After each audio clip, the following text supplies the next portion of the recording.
What initiatives are being taken for fisher folk? What initiatives are being taken for farmer folk to enable them, for example, to sell their produce? What ships are being built or purchased? Years ago, donkey years ago, there was a promise that Portsmouth would have is it 2 ships or 2 boats or whatever it is? Where have they been? Have they seen any daylight? Because that is not the priority. The priority is to create and sustain a certain type of lifestyle, a super rich, a super wealthy, an attitude that essentially says, you can eat cake. If at all you can afford to buy cake. Why we live on the hog, or we feed on the trough. And therein, in my view, lies the fundamental problem confronting Dominica. It doesn't appear as if there is any Messiah, one who at least has the conscience, a conscience, I should say, to say that, look, there can be no development if people are not being developed, if they're not being catered to, if they're not being given additional income, if they're not the capacity to provide for themselves and to have their dollars multiply, if that is not being increased, how can there be development? Or development for whom? Certainly not the majority of the people. And that's unfair. What about their opportunities or chances to create generational wealth? Which is to say, to earn something, buy an extra house or two, so that they can leave it for their own children, and then their children would do the same, and thereby create a cycle of prosperity. A cycle which has nothing to do with dependency. A cycle which worships the concept of independence at its core, because that's how you empower people. You give them the means to produce, to earn, to open businesses, to build their self-confidence, to build their sense of pride, of self-worth, to make them feel like a person in the community who has a stake, to make them say in their own language, in their own way, Mwesafe, I was not born to be a hero of wood or drawer of water. I can aspire to be something much better. I can aspire to take courses at the UWI. I can aspire, hopefully, to get a trip on some ship. Growing up in Portsmouth, we used to see that, young men getting jobs on yachts and schooners, disappearing for months, for years, returning, building their houses, and repeating that cycle. Where is it now? Where has it disappeared? Probably Simeon and probably Anderson can tell us where. Thank you. Thank you, Dr. Andre. Simeon, can you mute your mic? Because I'm hearing some coming from your desk. If you're able to mute it, that'd be good. Yeah. Andy, you've heard Dr. Andre. You heard some of the questions that I posed in my introductory remarks. Do you have any answers for any of those? Well, I definitely have some answers, and I think in order for us to grow as a country, one of the things that we have to look at for any developing country, because technically that's what Dominica is. We're a developing country. We're very young as a country, but in order for us to succeed, I tell people this all the time. All we have to do is take a systematic, scientific approach to success. Success is not something that is a game, or it's not something that is so-called a surprise, or even a genie in a bottle. If we have to succeed as a country, we need 4 items, I think, that we can bring to the table, or 3 or 4 items, and each of these items probably about 4 side items, and I want to go through it with people And what I'm going to do is I'm going to tell you what you need to succeed. And then you, as the person, kind of have to come to the table and say, hey, do we have this or do we not have this? And once you understand it, you'll know that success is inevitable if you have all the items on the table. And the first one being economic growth. Second one, social inclusion and environmental protection. You need a good foundation of governance and stability. And for those of y'all who don't understand what that means out there, I'm going to kind of break it down. You need rule of law and justice. People have to be treated fairly. Things have to be impartial. There has to be a predictable legal system, as was mentioned earlier. And you need a place where investments are stable. You need lack of corruption. Simply put, uh, in every society there's corruption, but we have to understand that the more minimal it is in any developing society, the greater that society will become. We have to assure that we have transparency and accountability in government, which is something that I don't think we have today, which limits the success that we have in our country. Um, any funds that are put to use have to be understood that these are the public's funds. It cannot be for private gain. So anytime you have anything for private gain that is comes from public, we have a problem. And often we have a problem in Dominica. Everybody say, well, the government spending the money or spending their money. And I remind people all the time, government doesn't have money. The government spends the taxpayers' money. And the taxpayers are you and I and everybody else out there.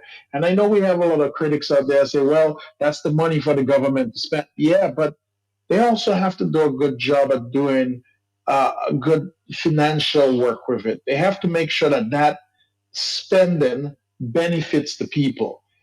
You have to have political stability. You have to have effective government, one that can create law and order, and you have to have sound policies in place. And this is somewhere where we lack in Dominica at all levels.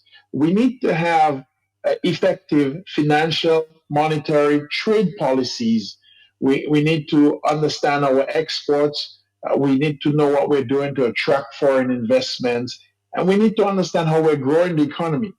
A lot of people don't understand government. And I try to explain it to some people. And they have to understand the government is not an employer.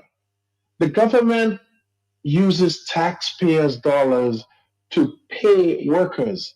Therefore, the bigger the government or the bigger the government burden on the taxpayers is technically the less effective that it is.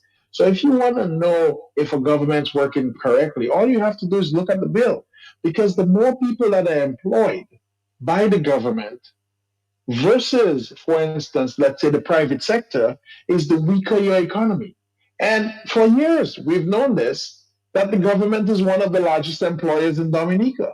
How could that be? We need to understand that private enterprise needs to be the one going ahead and really employing people.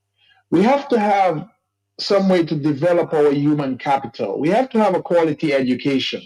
In Dominica, I think we used to be one of the, I think, when it comes to CXC, when it comes to college results, we used to be at the top of the food chain. And I think that's dropped significantly, and we have to work our way back there. Universal access to education, vocational training. We've lost vocational training. Nobody's becoming a plumber, carpenter, a woodwork guy. Nobody's becoming these people anymore. Um, we need to get back to those basics because in order for us to succeed, these things are essential. Healthcare and nutrition. We need a healthy population. And in order to have a good, healthy population, we need a good healthcare system.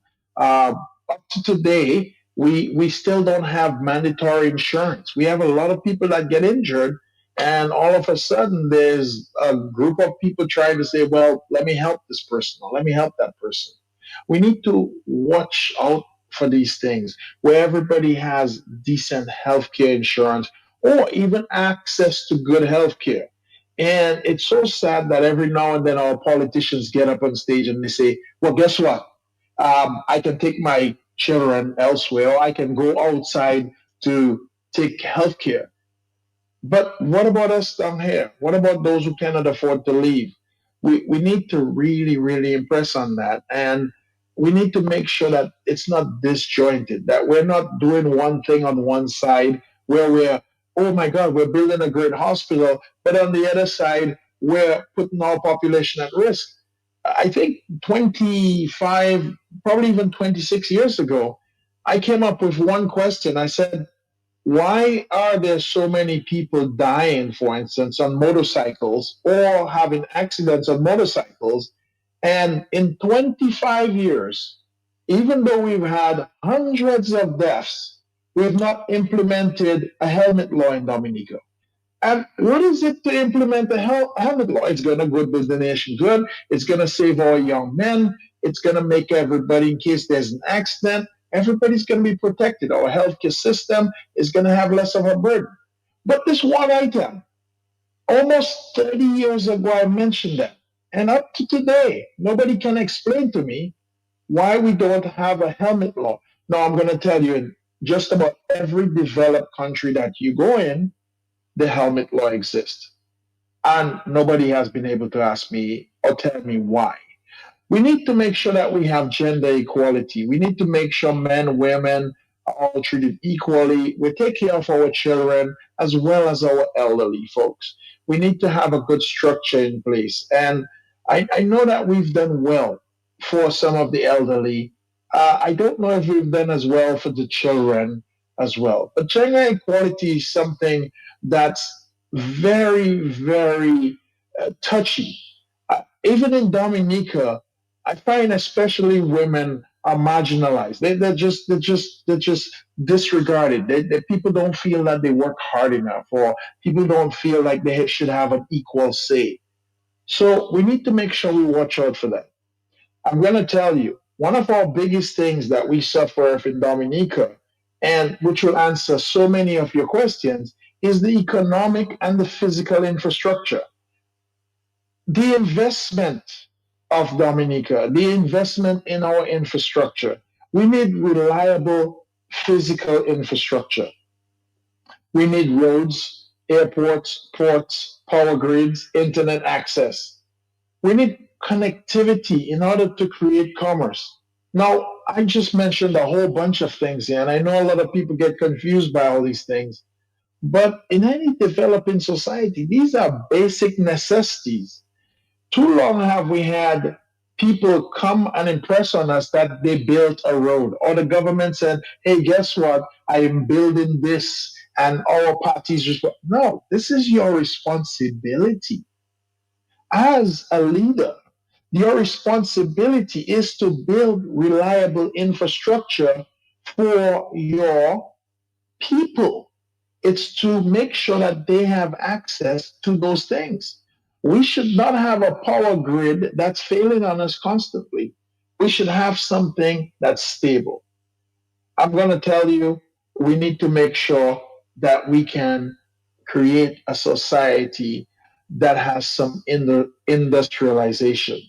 Industrialization is so important. And I tell everybody that because here's the thing, we need to start understanding.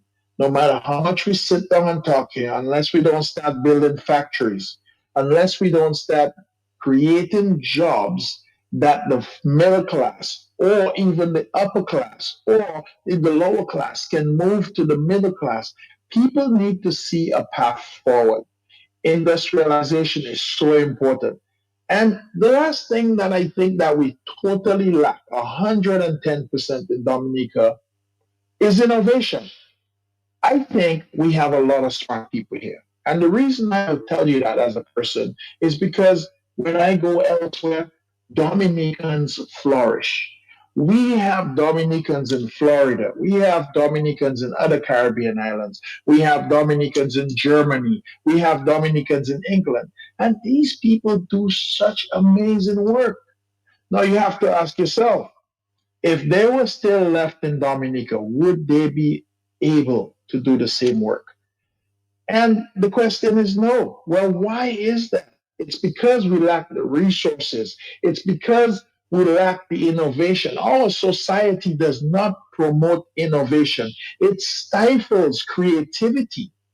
We literally suppress our nation in Dominica. If somebody comes up with a good idea, the first thing we tell them is it can't work. There's not enough money to do it. Or we don't believe it can do anything. Or our population might be too small. Why is that? Because we're thinking as local chickens. We have to start thinking internationally. Well, here's a product that I created, and this product can change the lives of people all over the world. Not just in Dominica. We have to take ourselves out of Dominica and put ourselves on the global market. It's the same thing that the people in the music industry started doing. They started deciding, hey, guess what? We're making music. But the people of Dominica love our music. But guess what? The people all over the world love the music. I mean, I can tell you, I've traveled just about everywhere. And I have to give thanks to Trilogy because I've seen Indians singing Big Belly Season. I've seen Americans singing Big Belly Season. I went up to Alaska and saw a guy singing Big Belly Season in Alaska, one of the furthest places from the Caribbean. So here it is that we have a good example of how we can take things from the small rock that we're on and transcend it all over the world, believe it or not. So we have to do that. Now, one of the other things that we lack in Dominica, and this is just my opinion, is access to finance. And I think that's one of the greatest killers. We've gone down from, I believe, and somebody can correct me, I think at one point in time, Dominica had close to about 6, 7 public banks. And I know we have other banks that are registered in Dominica that are private banks, but I think we had up to 6 or 7 banks in Dominica at one point in time. We need to understand if we are going to develop Dominica, and Dominica is not going to move 1 inch if we are not developing a robust financial system that produces access to credit facilities, financial services for entrepreneurs. Because you have to understand, when people are starting off, they're going to need help and they're going to need capital. They're going to need access to finance. If you don't have a system where they have access to finance, I'm going to tell you, we might as well stop this conversation right now. We will never see. Now, we do have a few banks in Dominica, but I'm going to tell you, the banks we have are very limited. The banks, a lot of our banks here, they lack creativity.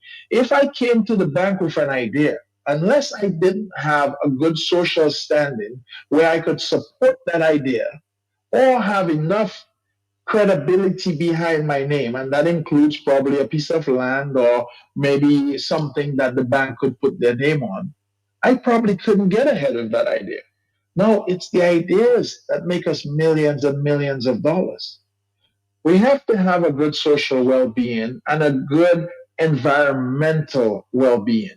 A lot of people don't think social is important. And I can tell you, Dominica is one of the happiest countries in all the islands I ever visited. We have good carnival, we have good fete, we have good parties here still. Most of the places in the islands, you have a lot of places where people work a lot. And maybe that's good. But we also work a lot. But I'm going to tell you, I think we party a little too much, and we need to get back to working a lot. Ensuring that we have good economic opportunities for our young people and basic services for our young people. It's essential to any society. So many times I've heard our politicians come on the podium and they have boasted that they are providing services, simple services. And I talked about quite a few of these. I mean, look at this. Our garbage collection is a basic service. Nobody should ever talk about this. Our healthcare system, that's a basic service. You should never boast about those things. So keep this in mind. We need to have people who are working to produce excellent results above and beyond. Look at what we did. This is great. This is going to get us above and beyond. Social inclusion and equity are very, very important. Sustainable resource management. Now, I can tell you that's one of the places where we fail drastically. We need to understand Dominica has a lot of natural resources. And you know how I know? Because the Chinese are digging it up in Niagara. They have come here from far, far, far away in the east. And they have come over here to see, hey, what are the natural resources? You guys have water, you guys have soil, you guys have rare elements. You guys have, but guess what? We live here and we didn't even know we had those things. We need to understand that in order for us to maintain Dominica and develop Dominica into a great country, we have to make sure that we can manage those resources. A lot of times, people will come into our country and they will abuse our resources. We have to make sure our leaders are on point. Now, here's the thing. I am one of these people that don't really believe in very big government. And I understand government, but I also understand that the people are the ones who really elect the government. The government is employed by the people. So we need to understand here who the employer and the employees are. Keep in mind, everybody listening, you are the employer, and everybody who works in the government, those are your employees. Very, very often in Dominica, I noticed that the roles are reversed here. It almost looks like we, the people, are working for the government. And I don't understand why that happens so often. I'm clueless about it, but we have to understand that we need to change this. The right of the people need to be respected. And probably the last thing I'm probably going to mention is peace and security. We need to understand that we need a peaceful society, free from violence, free from conflict. You know, that's a that's a prerequisite for us people. Now, a lot of people say, well, of course Dominica is peaceful, and of course we don't have violence. And I said, well, if we have violence and if we don't have peace of mind, then guess what? We cannot focus on our education. We cannot focus on our work, and we cannot focus on our community. And I'm going to tell you, we spend a lot of time focusing on all these other things that are supposed to be basic necessities. We have to spend our time focusing on simple things that should be established by the principle of the government. And in order for us to succeed, Mr. G, and in order for us to answer all those questions that you have, these are just the simple things that we need. If we can get all those things lined up properly, and we can get people working on just these simple things that I mentioned, and I'll go through them once more. Foundational governance and stability, human capital development, economic and physical infrastructure, and last, social and environmental well-being, then everything else can fall into place. But if we have a society that is based on the fact of personal gain and selfishness, I am telling you, we are destined to fail as a community. And that's what I have to say about all the answers to your questions. Well, thank you, Andy, and we'll certainly come back to you to go into a little bit more depth in some of those things to see how all those things impact the questions that I put on the table. Simeon, you worked in the public service all your life practically. Andy and Dr. Andre raised a few issues and put them on the table. Like, just go over some of them. Is there economic growth? Is there social inclusion? The environmental protection? Is there rule of law and justice? What about corruption and transparency and accountability? Ensure that government spending benefits all of the people and not just a few. Need for effective monetary policies. Need to understand how to grow on economy. I mean, these are basic things in planning. Need smaller government. I mean, Andy is very strong on this thing. I've heard him many times talking about small government. Develop your human capital with high level state of the art education to meet your modern needs.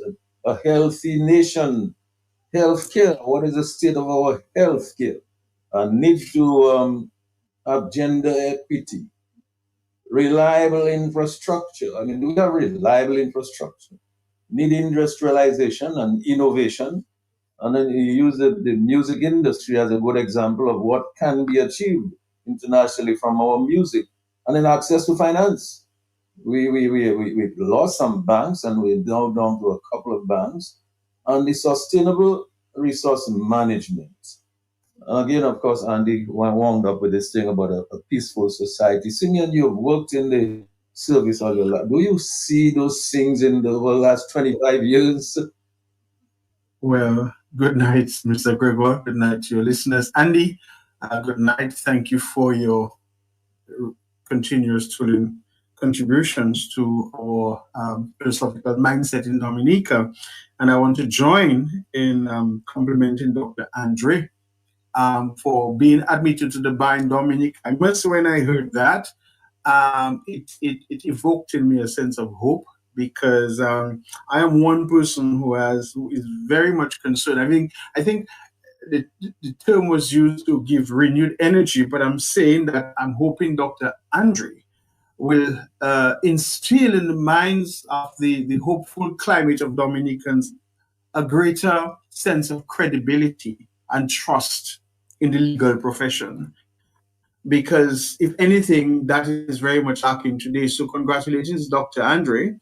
And like the good Greek philosophers would say, in civil societies, there is a need for a strong legal and judicial system. So thank you very much. I think it can only, what your entry into the legal profession in Dominica will only add to strengthening of the legal practice in Dominica. So well, thank you very much. Now, Mr. Gregoire, listeners, Dominicans, we've explored many topics tonight. I've listened to Dr. Andre, I've listened to Andy, and a lot of you could say, salient points have been raised. But I would like to say there's only one umbrella under which all of those thoughts pervade. That is governance, good governance, as simple as that. One of my disheartening sentiments is that I think not only has Dominica, the current government in Dominica, drifted away from any semblance of what is good governance, but even more so frightening is the fact that the people of Dominica, the average Dominican, is drifting even farther away from an appreciation and an understanding of what is governance. And allow me to refer to your topic today, because I mean, you ask us, has the absence of long-term people-centered goals, integrated plans, and implementation strategies in Dominica over the past 25 years been replaced by a plan for personal enrichment? That is a very loaded statement, especially when you have to divide it in two, because what we are actually saying there is that the government which we have had over the past 25 years has been more preoccupied and concerned with personal enrichment over long-term development of Dominica. That's a very serious indictment on administration and governance. And Mr. Gregoire, you'd be surprised if I were to tell you, to answer your first question, there are hundreds of plans sitting on the shelves of cabinet and the various government ministries to drive Dominica forward. Allow me to name a few. In 2013, December 2013, the government adopted or put in place what you call a Dominican National Biodiversity Strategy Action Plan, in which we would take care of the environmental and natural resources in physical planning and fisheries in Dominica. I heard Andy mention about education. But in 2004, when I was part of the Ministry of Education, there was a national curriculum framework for Dominica. I would like to ask every member of this panel, every educator in Dominica, I suspect there are principals and teachers, or even education officers, or the current government, even the Minister of Education, who has not seen this document. Because if we have to revert to that document, the National Curriculum published in April 2004, that was very succinct, hopeful document for education transformation in Dominica. Not only educational reform, but the transformation of education in Dominica. And I am yet to see any of this being implemented in the education system in Dominica. Let us not forget that we have a National Resilience Development Strategy leading us to 2030, a document that came about as a result of Hurricane Maria, which was widely discussed and debated. What has become of it? Then, if we had to go back to 2006, we had consultations and meetings on what is called the Growth and Social Protection Strategy for Dominica. Andy mentioned most of the things that Andy mentioned in his topic, they are in, I would say everything, as a matter of fact, that Andy mentioned is included in that National Resilience Development Strategy. The Growth and Social Protection Strategy, as was supposed to have been implemented in 2006 and beyond. Mr. Gregor, I'm sure you would be knowledgeable of this. And many of our people would be surprised to know we have about over 20 to 30 tourism development policies for Dominica. Short-term, medium-term, and long-term goals. We also have the tourism vision and framework for development as a document. And then again, let us not forget we have the country strategy paper for Dominica, which looked at what is the engagement strategy for the strategic direction of Dominica as it engaged the Caribbean Development Bank. We have again a Dominica Climate Resilience and Recovery Plan for 2020 to 2030, which is a framework related to disaster risk management and climate change adaptation. We also have the Geothermal Resources Development Bill of Dominica, and we have the CDB Strategy and Action Plan for Dominica. These are a few of the recent ones. So when we ask the question, is there an absence of long-term? No, there is not an absence, because they are there. They have been the monies, millions of dollars, hundreds of thousands of dollars have been spent in hiring consultants and having consultations and engaging Dominicans with ministers, taking trips overseas and all those kind of things there to develop long-term goals for Dominica. They are there. So there's no absence of it. And there's no absence of integrated plans and implementation strategies for Dominica, because they are there. There's a wealth and a treasury of documents available for that. Let us also not forget that when we're talking about when we have to look at it, if we have to, which would help me to zero in on whether or not we have good governance in Dominica. Hey, how many budget addresses have there been over the past 25 years? And that has become a joke. To use parliamentary language, I'm tabling it as a motion for this discussion tonight. And the question has to be it resolved that over the past 25 years, there have been 25 budget addresses in Dominica, which have outlined long-term integrated implementation strategies for Dominica that the government must be held accountable to. Be it resolved. Put that on the table for debate tonight. Because it means, therefore, over the past 25 years, what has been happening is we have a government that has been going to Parliament for the past 25 years, tabling budgets. And the question is, how many of those budgetary allocations, plans, and strategies have actually been realized or materialized in Dominica? That's the question we have to ask. And of course, there are the what I consider the only pie in the sky independence addresses that have been articulated with great fanfare and regalia at our independence celebrations every year. I don't think Dominicans listen. That's why I'm questioning the fact, are Dominicans really listen and mindful of what is happening under the very noses in Dominica?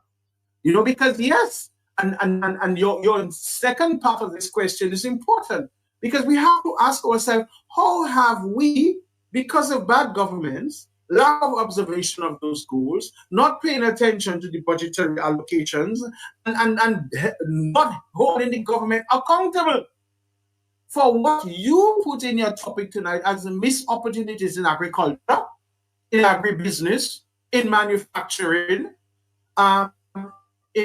in in foreign relations, in tourism, in modern healthcare, and modern education. Because yes, the army support. As a former educator, I will tell you that if this government had only properly implemented universal secondary education and education reform, and if they had only decided to implement 10% or say 50% of the education curriculum that they have established, Dominica would be a flourishing country in education. And I can say that with full authority. Instead, we see what has happened. But and then we come back to the budget addresses where let us not forget. I mean, recently I did the exercise of obtaining every independence address from 2000 to 2024. Every independence address. I spent days and weeks on reading those independence addresses from 2000 in the Botanical Gardens with Pierre Charles to 2024 in the stadium with Roosevelt Skerritt. And I have read every single one of these independence addresses over the past 25 years. And I can tell you, even the independence address of Pierre Charles, deceased in 2000, in the hand, not even 5% of those promises have been fulfilled or delivered to the people of Dominica. And that's an exercise. You know, that's why Dominicans have to become engaged. They have to become involved of this. And what I would like is as I've already started, also looking at the budget addresses and listing the number of false promises that have been made to the people of Dominica, studying the budget addresses over the years, looking at the spending of government and the estimates and the actual spending at the end of the budget year, and see how much money that has been allocated for agriculture, for tourism, for education, that have actually been invested in those sectors versus monies that have been spent elsewhere. Just look at the spending in the office of the Prime Minister alone.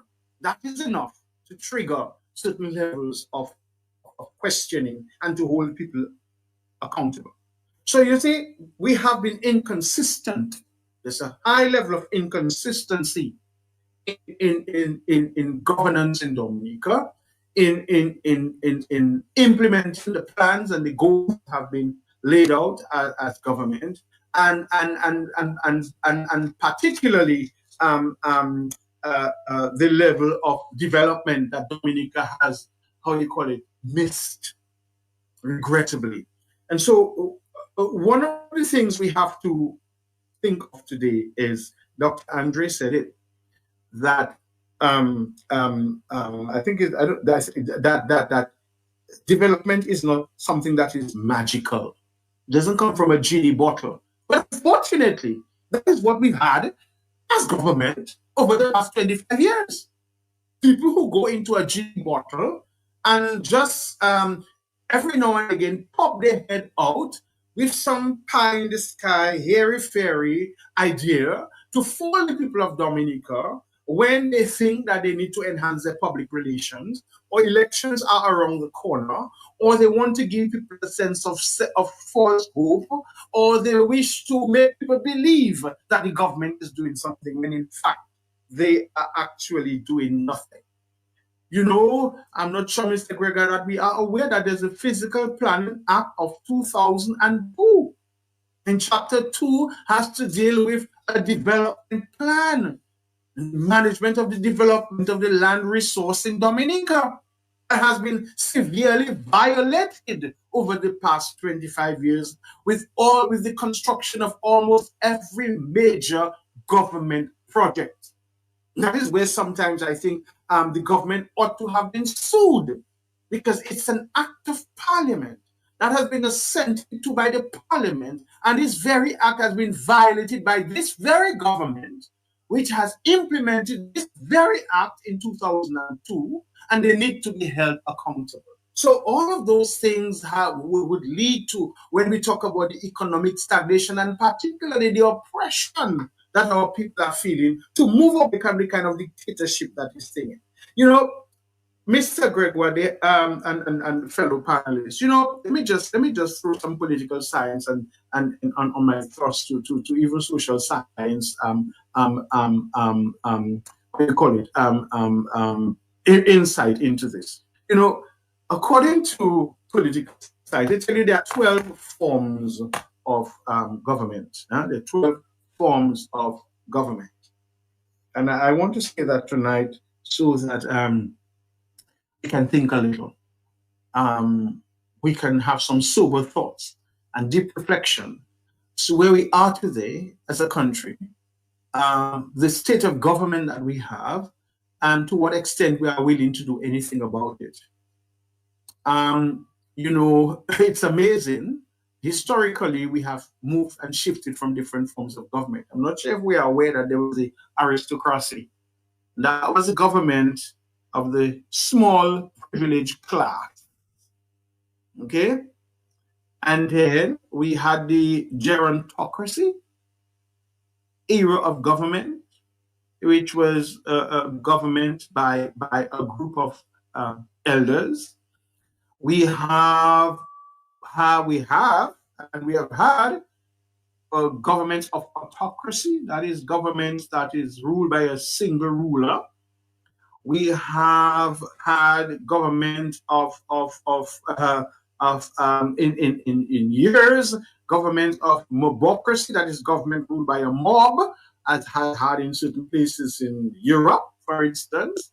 We have had governments of neocracy, governments of new leaders. We've had governments of holocracy, governed by the masses. We have governments of antiquocracy. We have governments of plutocracy, governments of the wealthy. We've had governments of theocracy. The question is, when you look at the government we have had in Dominica today, we've had a combination of all of these types of government. From the form of government that's called the kakistocracy, it's government of the worst set of people. That's what we have in Dominica today. And so we have written state that the government of Dominica is a kakistocratic government because it embodies all the worst forms of government that we have ever had. And so the question we have to ask is, but again, how have we reached that stage? For any government to be effective, it has to have a certain competent kind of leadership. Because some time ago there was the saying, leadership is everything. But what did we mean by that? What did we understand by that? How was that embodied? How was that interpreted? Did we interpret it as a means of persona and personalities, or did we interpret it as a means of a professional competence? Okay?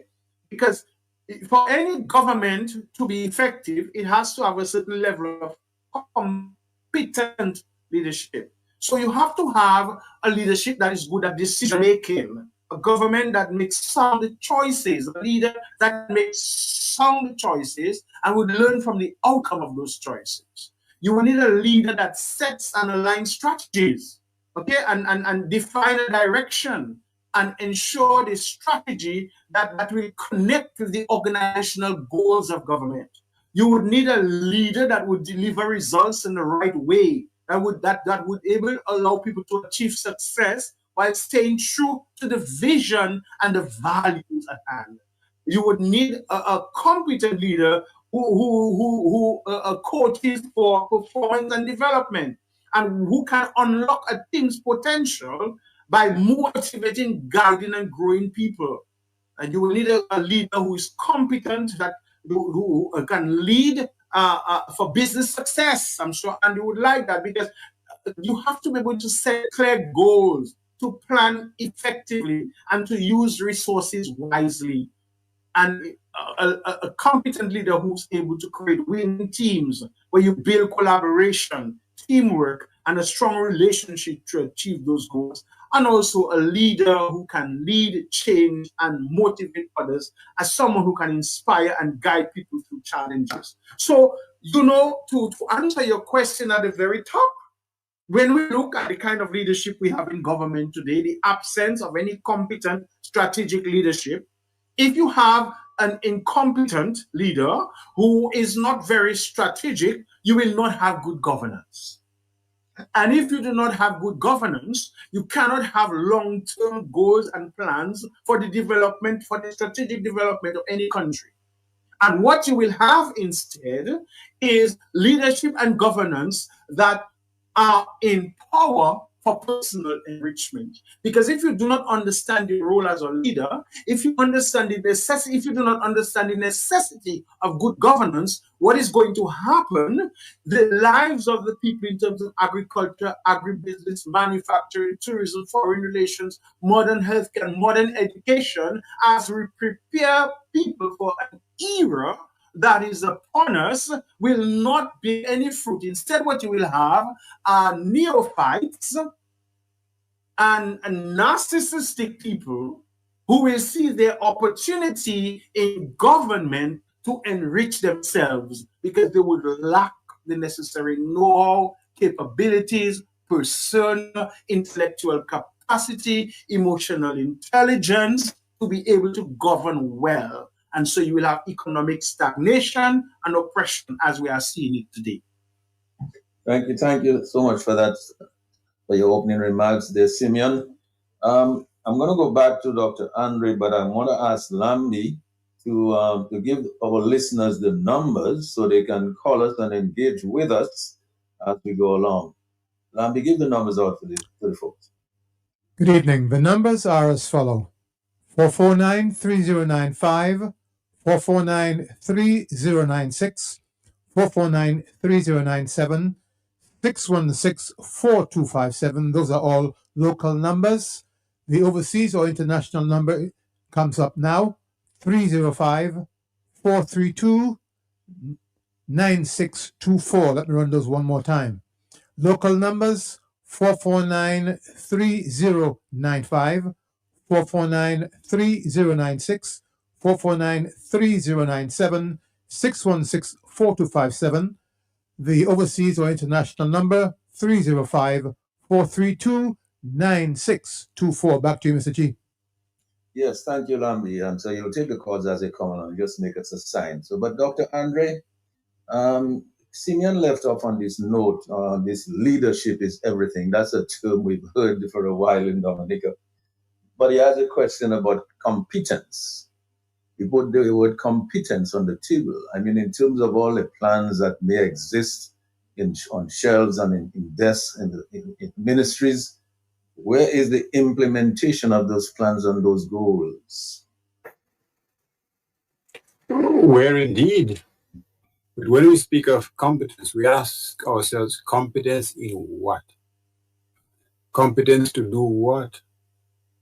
If as the leader of your country, to the extent that you are competent, you have to be competent in the most important thing: to serve your people, to ensure their prosperity as best as you can, to ensure their well-being and comfort as best as you can.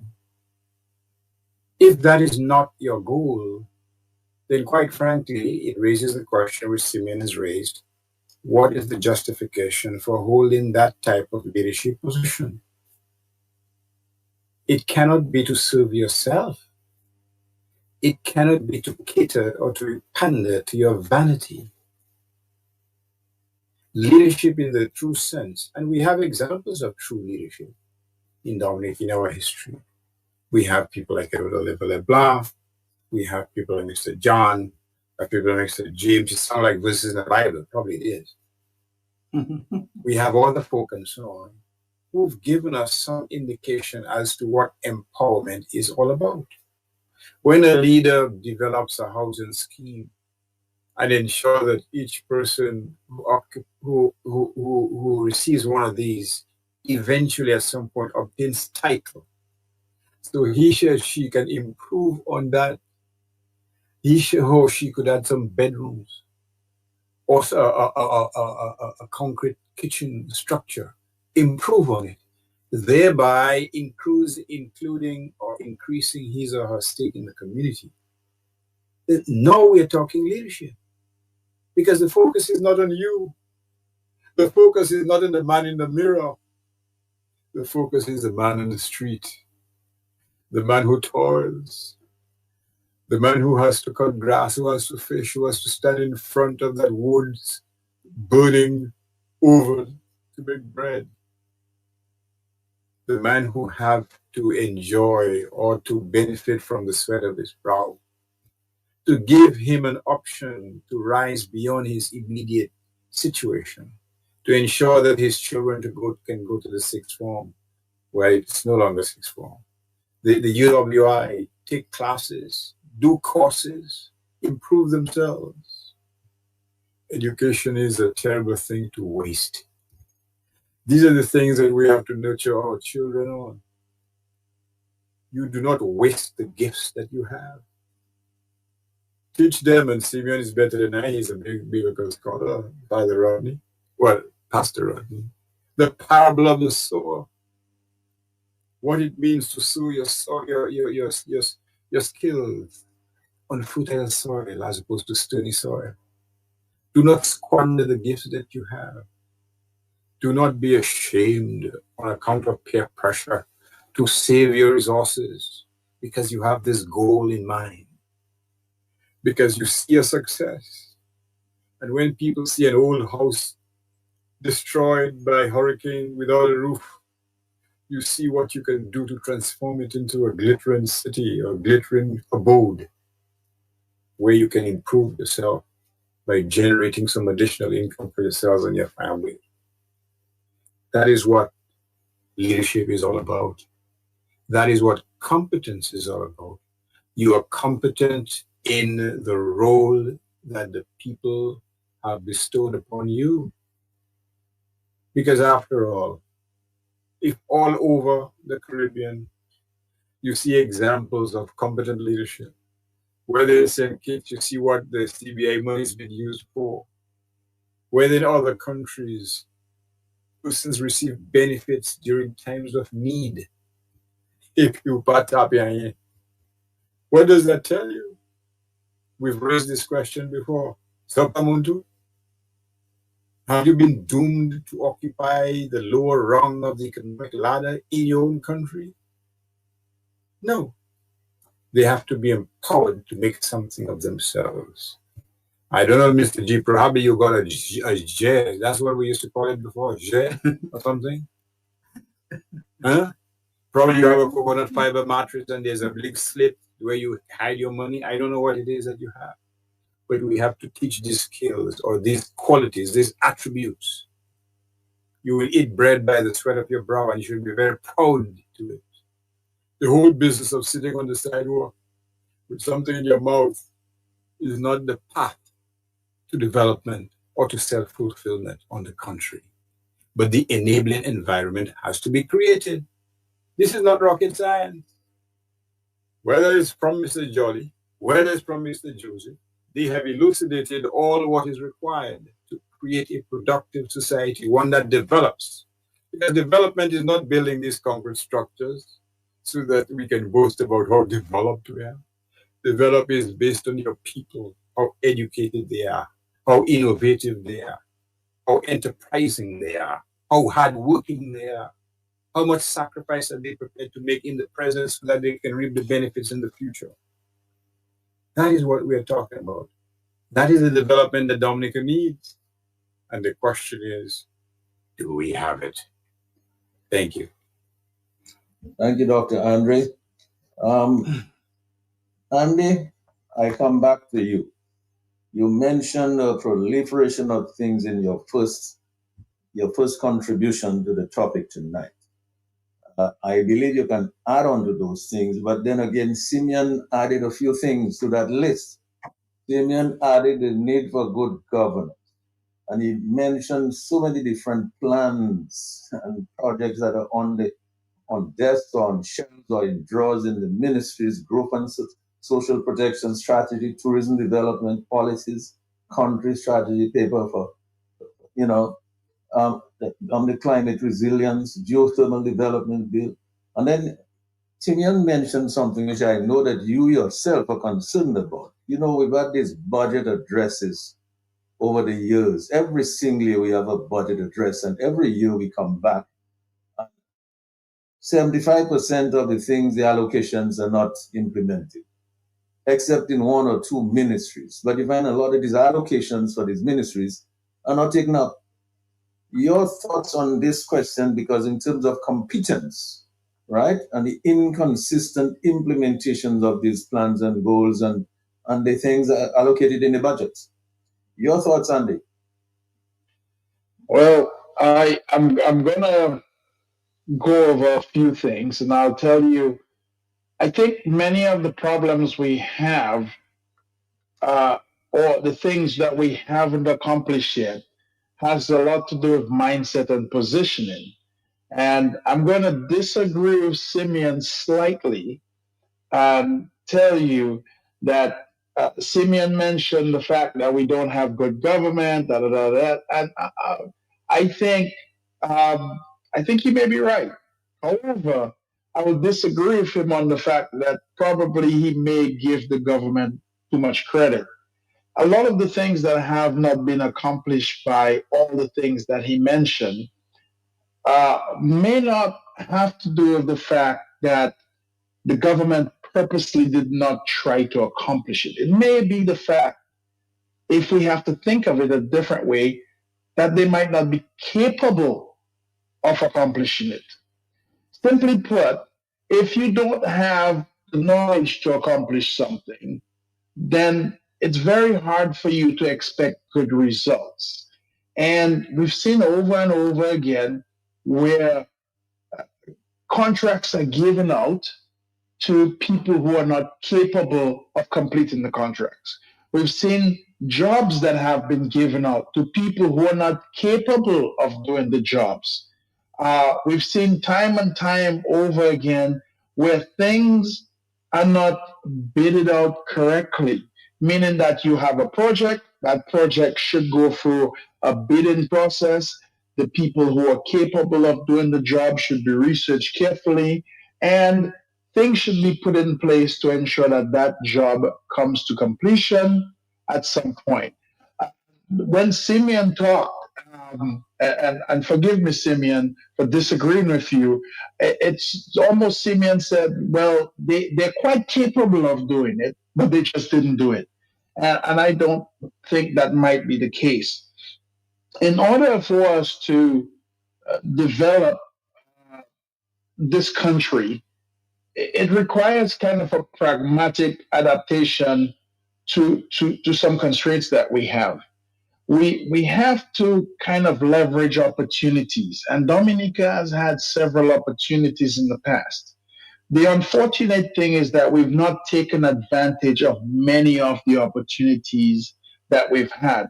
And even the ones that we've taken advantage of, we've not taken advantage of them to their fullest potential.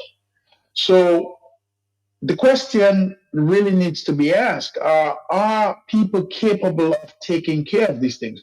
Do we have a structure in place that we have adequate minds, or we have the adequate mindset and positioning to take care of it? So, and I'll give you, stories, and upon stories that you've heard, well, they hired this person for the job. However, this person is not qualified, or this person is not doing the job adequately. The other problem that I think exists in Dominica is one that is simply put. It's the fact that we give people positions, however, we do not make it so that their these positions are performance-based. Whenever we give somebody a job, we just give them the job and we forget about it. Whether they're doing a good job or a bad job, we're gonna ride or die till the end with them. And this cannot be the way we develop a society. We have to understand that with every job that's given, it has to have some performance goals set up and set in place in order to make sure that we achieve the proper results. And lastly, but not, we have to make sure that we in this society exist as a cohesive group. When we make decisions, we have to make sure everybody is on board with the decision. Or not even everybody, at least the majority are on board with the decisions that we make.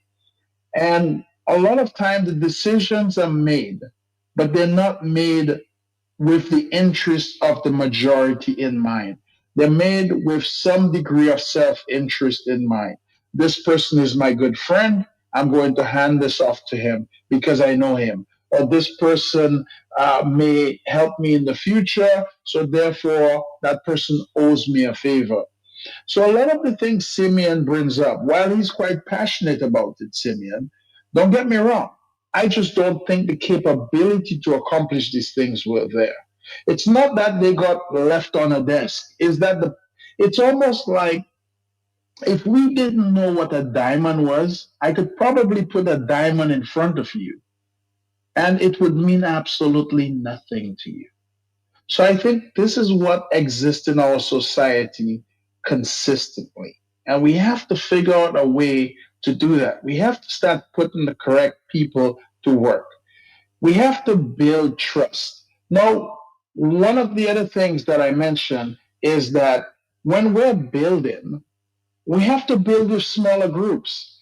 Everybody know everything in smaller groups is more effective. Smaller groups have the ability to move and scale quickly.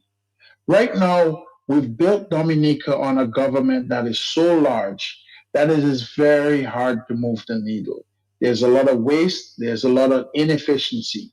And we've seen it time and time over again that the right hand doesn't know what the left hand is doing. And literally, in some cases, I've even seen it where the right hand is working against the left hand, which is incredible to watch on a daily basis. So, in order for us to progress, we need to come back to the table. We need to know what everybody is doing.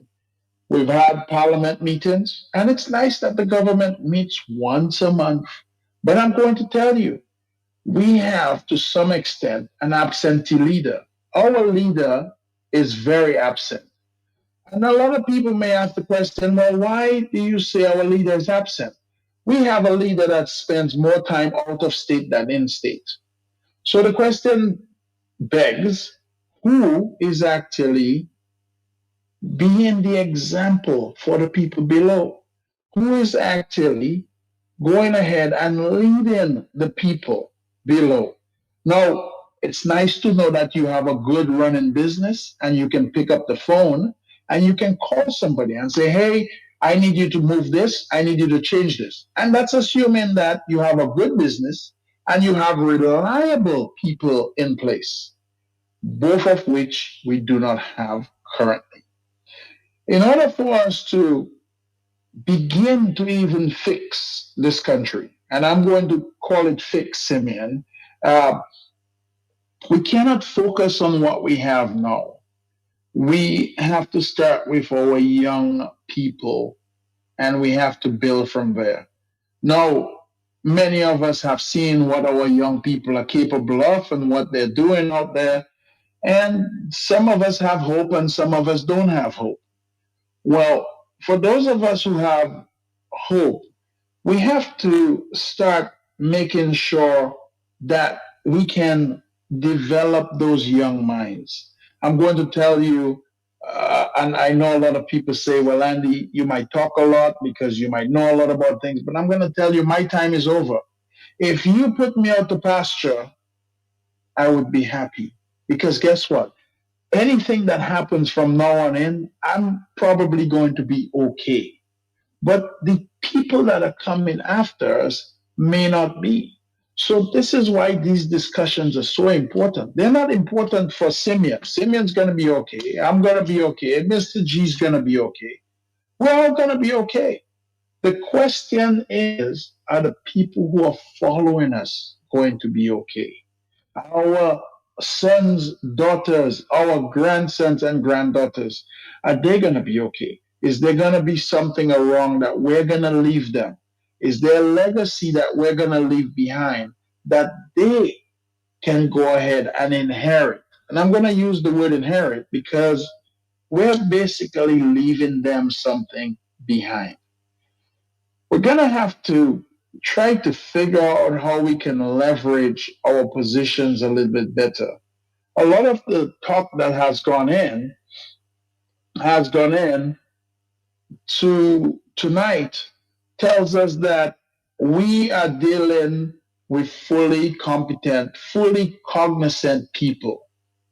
And I'm going to tell you, I don't think we are. And I'm sorry to say, a lot of the things that I've seen done and a lot of the programs, the projects that I've seen done, a lot of times I have to ask myself, well, why didn't they think of this? Why didn't somebody ask a question? Who did this?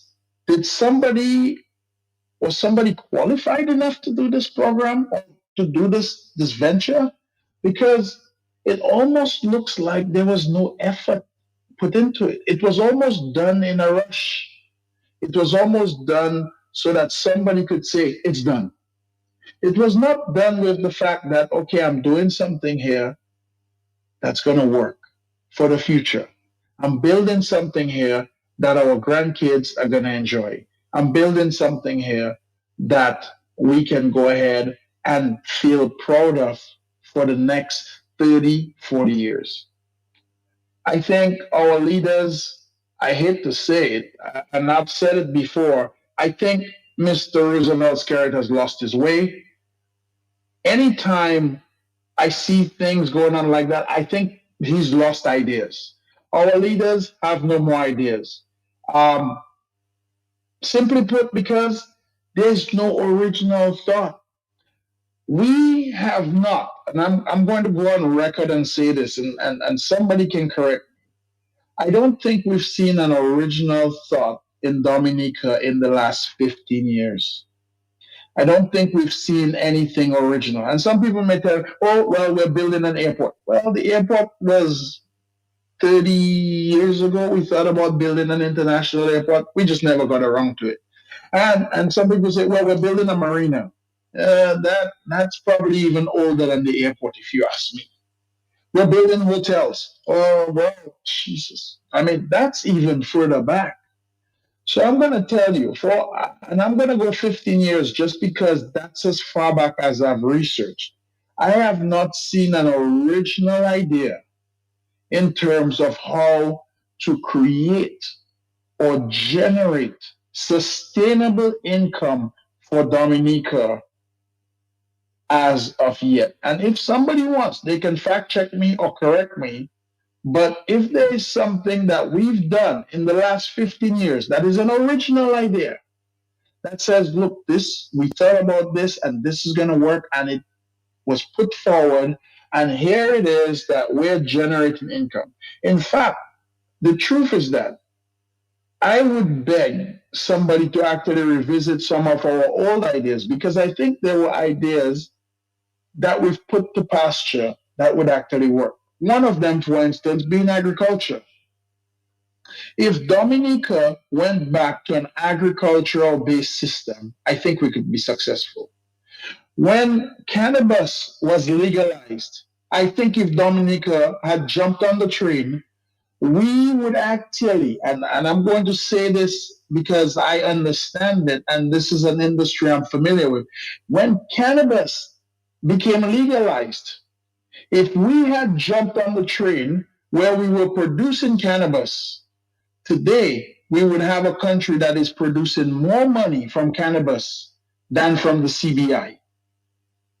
In fact, not only would it be producing more money, I believe it would be employing more people than we today have. Because what we've had is we've had a lot of foreigners infiltrate our market.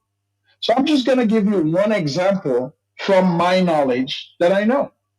If we had jumped on that train, we would have paid off every debt in Dominica as of today because we have so many natural resources which we've not come to recognize. Instead, we have other people that we brought in who are going to use those natural resources for us. And we have other people that we brought in that are going to harvest those natural resources, which none of our people will actually benefit from.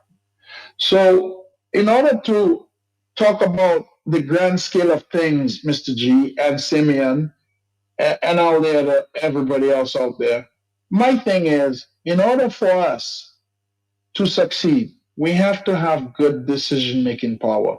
We have to have smart decision making power. Technology came along a couple years ago. Remember the internet? It was the year 2000, probably, everybody was in Y2K. Keep in mind, we never used any of that. So I'm just going to put that out there for everybody to think about it. Thank you. Thanks a lot, Andy. Let's take a call, Andy, if you have one. Yes. Yeah, good evening, caller. Go ahead, caller. Yes, good evening, gentlemen. Yes, good evening. Yes, Dr. G and Dr. Andy and Simeon at the head table. Well, Andy, what you just spoke about there about the cannabis. Some years ago, a good few years ago, I heard on the radio, Barbados was announcing that in the years coming, they will make $100 billion in cannabis oil. And that I shuddered because when I heard Mr. What's his name down there, the agriculture man said that our soil, right? And I believed it because I knew that before he said it. Our soil is better than most places because if you take a spoon of coffee from Jamaica, the Blue Mountain coffee, and a spoon of coffee from Dominica, you make a spoon of coffee with them. You get more from the Dominica coffee because of our soil. So, and I agree with that. And if we had gone into the cannabis oil business, we would have making billions, and everything we have would have been paid off, and we would have been in surplus, giving everybody a $1,000 raise or $500 raise in different departments of government. So I agree with you 100%. And Yes, thanks a lot for that. But Andy, you're in the pharmaceutical business. You would know the importance of cannabis oil in that business. Of course, it's a huge industry.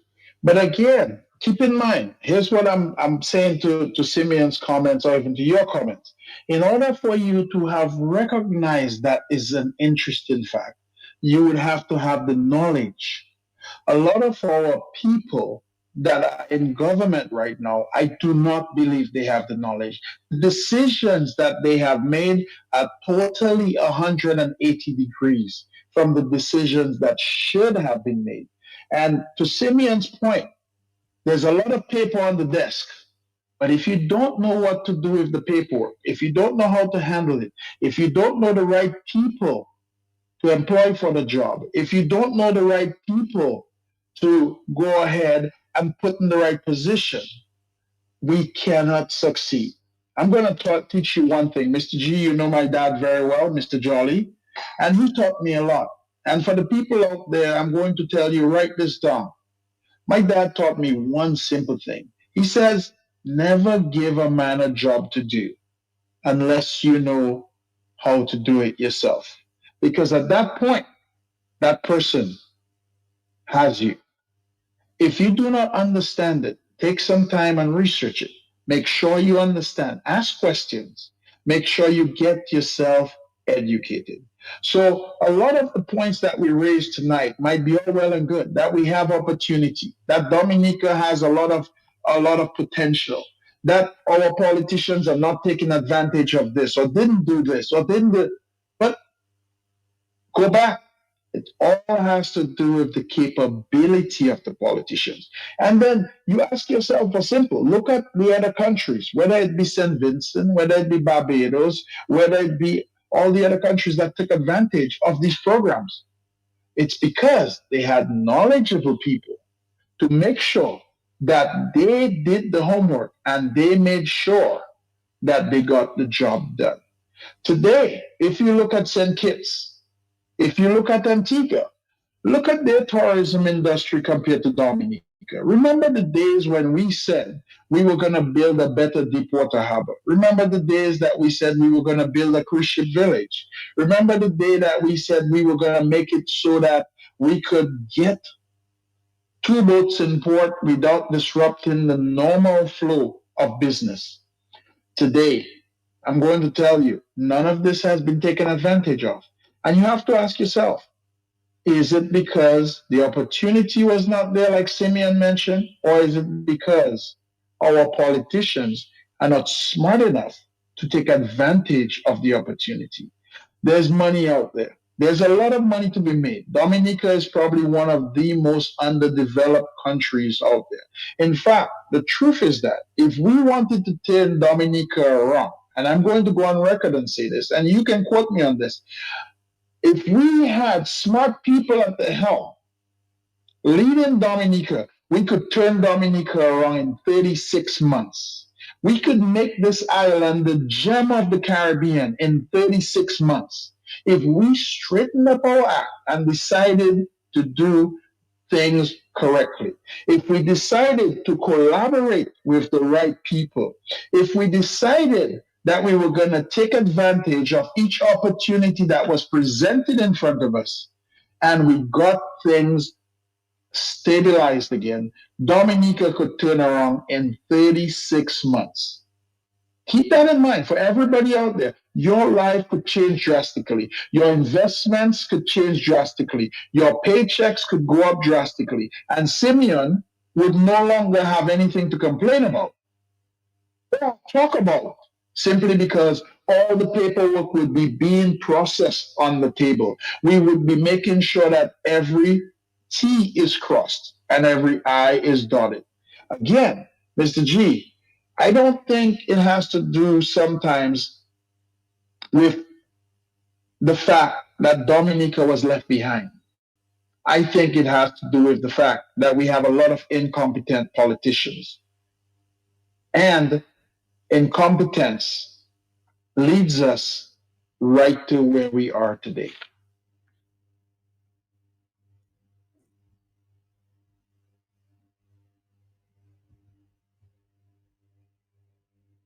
Simply put, we need smart people back at the wheel. We need people who can make opportunity happen. So many opportunities have passed Dominica. Look at our water industry. We've let that pass us. Look at our Kubili beer, our own beer that we used to make, not ours anymore. Keep that in mind.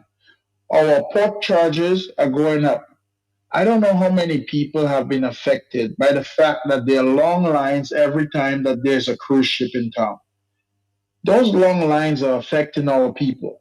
Yes, we bring in a cruise ship so that the tourists can visit our shores.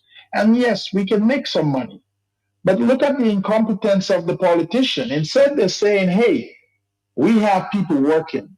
Let's make sure we bring in cruise ships so that we can add to the economy. Instead, the long lines, the lack of productivity, the ineffectiveness, and the distractions created by the tourism are costing us more money than the tourist boats. I'm going to tell you, our tourism minister is a failing minister. And I'm going to tell you why this minister fails. Here it is. I am going to go on record and say I would prefer Dominica without a cruise ship, because the cruise ship is costing us more money than it is actually bringing to Dominica. The long lines under the Canefield Cliff, the long lines, whether it be on the Newtown Cliff, the distraction that it causes to businesses around Roseau, these things are not worth it to us. If we can make Dominica work, in order for you to create a good system, the first thing that you have to do is stay local. Your local people cannot be affected by your other activities outside. Meanwhile, while I know that we have hundreds of drivers, hundreds of buses that may profit from this, keep in mind, for those people who are profiting, there's another set of people who are losing. We need to try to focus on these things. Again, where does that come in? It comes in with education. It comes in with competence. It comes in with the fact that Dominica wants to grow and to scale, but yet we do not have leaders that know how to grow things or scale things. Instead, we step on each other's backs like crabs. When you make one industry get better, you kill another industry. You make one industry get worse, or another one thrives. Keep in mind, this is just the society that we live in. So, Mr. G, in order for us to move ahead, we have to create a level playing field. We have to focus on unit economics. We have to, and this is the word for the day. A lot of people don't realize that unit economics, meaning that we have to validate the profitability of the smallest operation before scaling. If that something is going to affect the profitability of the smallest operation, then we should be careful. Because if you kill the small operations, then the big operations cannot survive any longer. And that's all I have for you. Thank you so much, Andy. Simeon, let me come back to you now, because you left off on this note of leadership is everything, but what about competence? What about the question of square pegs in round holes? And the idea came up of absentee leadership. And of course, the generalization, generational wealth creation or lack thereof. I mean, let's put some of this in perspective for us, Simeon. Lambi, do you have a call? No, okay. So, Simeon, put some of this in perspective for us as you go along. Well, thank you, Mr. Gregor. It's interesting to raise this again because, with all things duly considered, one of the things we have to come to the realization of is that, by and large, we have a government that rules on not political or governmental strategy, but political expediency. And that is why, to a very large extent, we find that our development has been derailed. Because if you have a government who's planning on long-term goals, it means, therefore, that the development will be incremental, that you'll have more macro development and micro development as well. One of the things that I credit the Freedom Party government for, Eugenia Charles, I'm not sure if we remembered, two main things that she advocated during her tenure as Prime Minister is that she fostered entrepreneurship, okay? And she was always one to articulate the point of view that Dominicans have to feed themselves. They have to take responsibility for their economic progress and development. And she seriously encouraged entrepreneurship. Let us not forget that is when we had vast investments into the aid bank, into the Small Business Development Unit, into things like the FD and all those other organizations that she developed and she fostered. And so that was microeconomic development.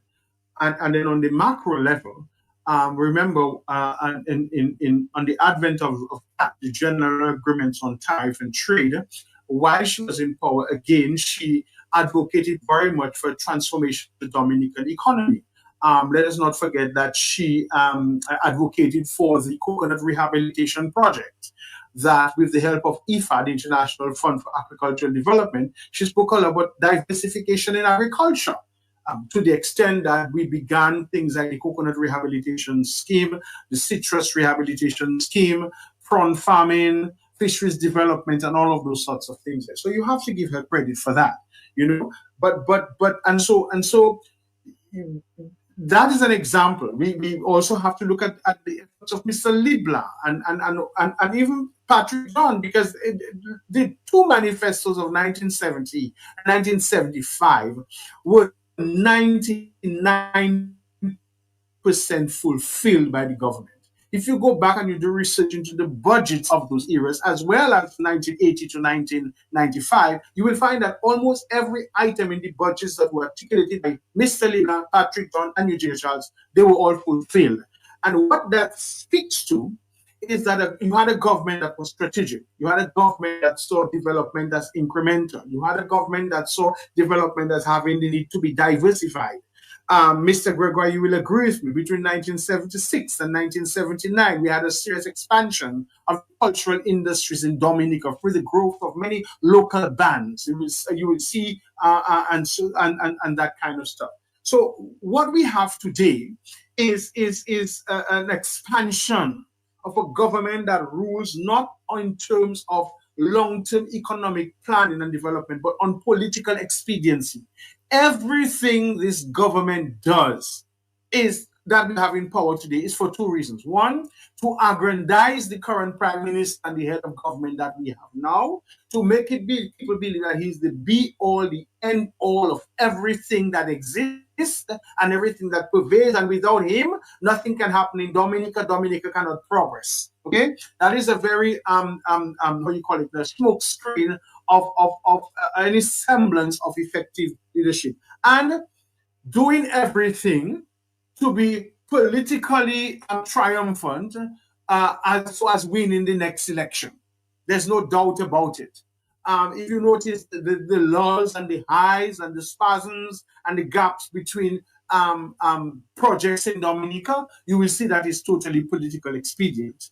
But you know, in deference to what Andy was saying, and I think Andy was agreeing with me, because at the end of my last presentation, I said that if you do not have a leader that is competent, you will not have a government that is competent. And an incompetent leader will have an unproductive government leading to improper development. And so he's agreeing with me. I think maybe he must have gone to get a cup of coffee when I was saying that aspect of my presentation. But nonetheless, that is what we have to come to realize, Mr. Gregoire. And that's why Dominicans have to open their eyes. What have been the long-term goals of this government? They're none. They're none. They're none. And while sometimes they are articulated, in practice it doesn't happen.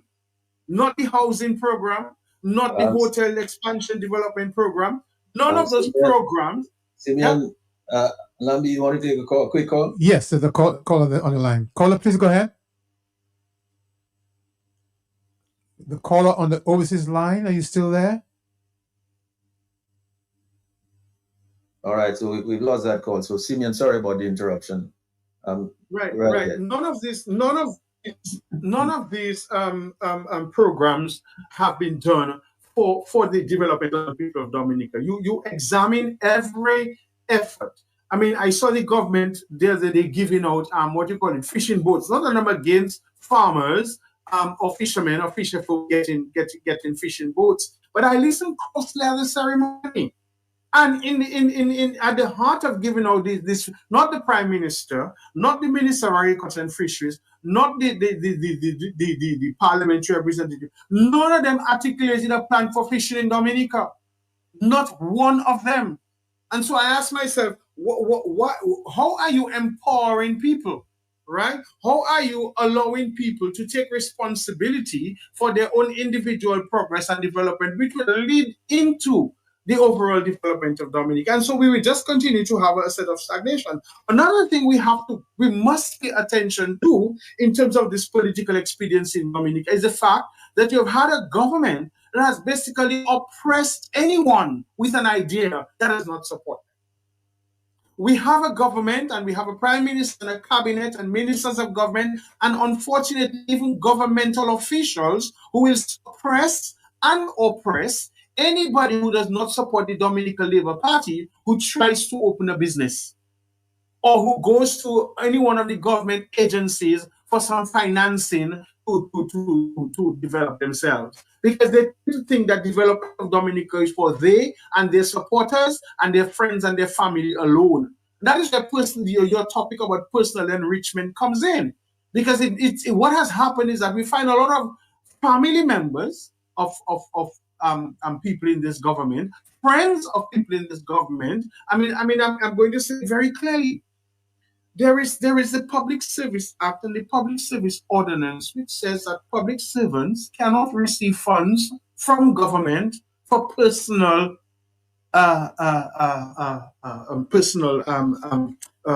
reasons. And yet we have a public servant who was given millions of dollars to build a hotel.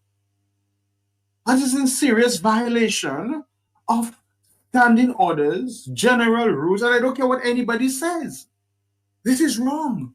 And so they are going to the extent where they will break the law, where they will circumvent government ordinances and policies, in addition to denying bona fide, genuine Dominicans who really and truly have the interests of Dominica at heart and would like to invest in the country to grow the various sectors. So what we have in effect is government is controlling everything.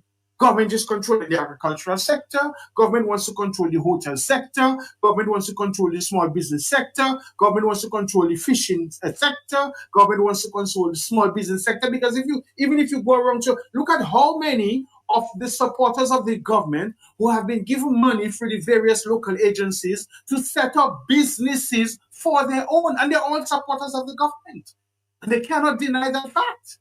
We have people who are involved in the airport project now, who were close to people in the aid bank, who were able to establish hospitality, I think in somewhere in Roseau Valley. And yet these people are being awarded our highest award during independence celebrations. That is the state we have reached in Dominica.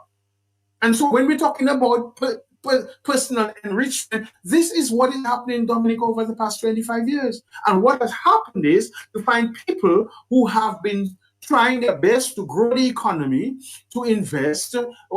Remember, there are people in Dominica who wanted to open water bottling plants, who had plans to do hotels, who had plans to do manufacturing. And what has happened to them? They have been basically shut down by this government because they cannot have a say and a stake in how people live and breathe and eat and sleep. This government wants to decide how you eat, how you sleep, how you eat, how you clothe yourself. And the only way you will be able to do it is if you're supporting them. A country cannot grow like that. Neither E.O. Leblanc, neither Patrick John, neither Eugenia Chance or the United Workers' Party took the approach that is only their supporters who should have a stake in. As a matter of fact, they created enabling, and just look at the number of businesses that began under Eugenia Chance government through the auspices of the aid bank. That is when we had a proliferation of small hotels in Dominica, and you can name them. You can name them all over Dominica. When funding was pumping through the aid bank, and aid bank was what you call one of the engines of growth for every sector of the development of Dominica: agriculture, tourism, education, small business, everything. And what has happened to the aid bank today? It's as if it's not existent. And I've had discussions with people who have been to the aid bank recently to try to get funds to set up business, and it's like pulling teeth out of rock. And then they have to decide, and then question. I mean, I don't want to be too political, but questions have to be asked: are they one of us? Do they support the government? Who is their auntie? Who is their nene? And who is their wife? Who is their cousin? Where are they located with it? And this kind of things before these people are provided with the necessary financial support to what they have to do. And so, we are right in posing the questions to us this afternoon, this evening, that Dominica's growth and development has been stunted by the fact that you have a government that is totally occupied in political expediency to maintain themselves in power, and to have a plan always for personal enrichment. And outside of that, no other development can take place. So I mean, these are very significant considerations which we have to bear in mind today. Because if we do not equate effective governance, competent leadership with effective governance, you will not have proper development, and they go hand in hand. So I would say, and I will propose again, and I hope my friend Andy is listening, you will not have good development if the government you have is incompetent, and if the leadership of the government is equally incompetent, and that is what we have today. So we have what you call a very stagnated economy in Dominica. There is no doubt that, as I said, we have a kakistocratic government, a government that is ruled by the worst of people. They're incompetent, they seem unknowledgeable, they don't seem to be able to articulate any policies. When was the last time you heard a minister of government articulate a developmental policy for a respective or individual ministry? When was the last time you heard that? When was the last time you heard the Minister of Health or Education or Agriculture or any one of these 19 ministers you have with all these what you call it, colorful portfolios? I mean, blue and green economy and this and that. Where is our blue? When last you heard any government minister articulate that? And what is even worse, what is even worse is when you listen to the head of government articulating ideas for the development of Dominica, he does not even refer to the portfolios of those ministers and those ministries. He does not even do that. So there's a disconnect. There's a gap. Something is missing. When you do that and you listen to the presentation of the Chancellor of the Exchequer in the United Kingdom, when you listen to the Barbados, when you listen to Trinidad, when you listen to Jamaica, when you listen to the articulations of the long-term goals for governments of other countries, you're hearing meat. Okay, you are seeing things happening. You visit any other Caribbean country outside of Dominica, right? Just the other day, St. Vincent had a very strategic plan for the advancement and the development of agriculture and agribusiness, And so this is where we are at in Dominica now. Simeon, do you mind if we take a call now? Sure. Caller, you're still there? Please go ahead with your call. Yes, you do not have a government in Dominica. You have a bunch of hooligans. Don't even refer to those guys as government. What kind of government, what kind of prime minister would bring in foreign forces to use tear gas on his people, and even on an election day? Right now, I think they still have them in Dominica. Why don't they take this RSS or what the heck they call them and send them to Venezuela? They're so powerful. They're so strong. Send them to Venezuela to help Venezuela, or send them to Haiti. This guy is a wicked man.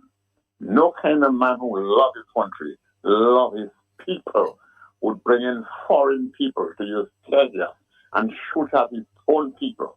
All he's doing is pulling up his pocket and money. His wife comes to America, have a babies, and they, come on, what? You're a prime minister, and your wife coming to a foreign country to have a baby?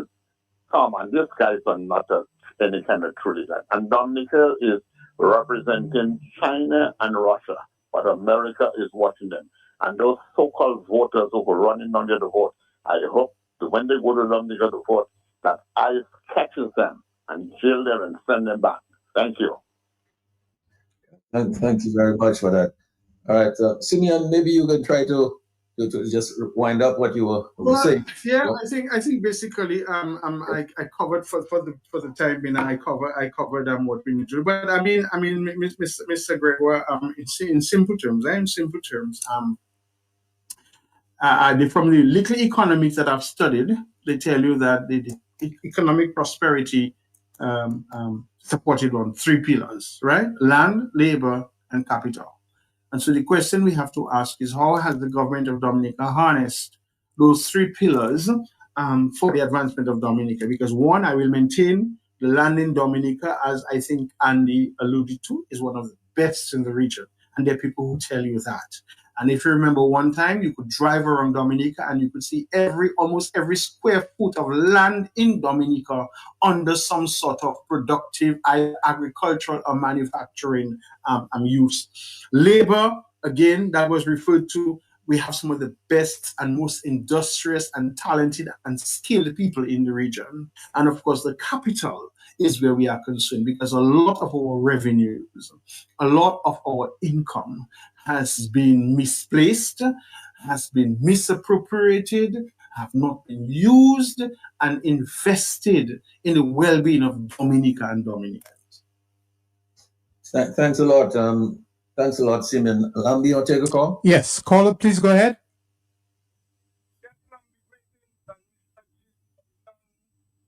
And Andy and Dr. Andrew. Mr. G, Yes. I haven't heard, my good night. I haven't heard your panelists, none of them talk about corruption, effect of corruption in governance. Any country that is highly corrupt cannot prosper, Mr. G. And Dominica is at a throat. Another problem I have again with the governance of Dominica is that the resources of the country is not controlled by Dominicans.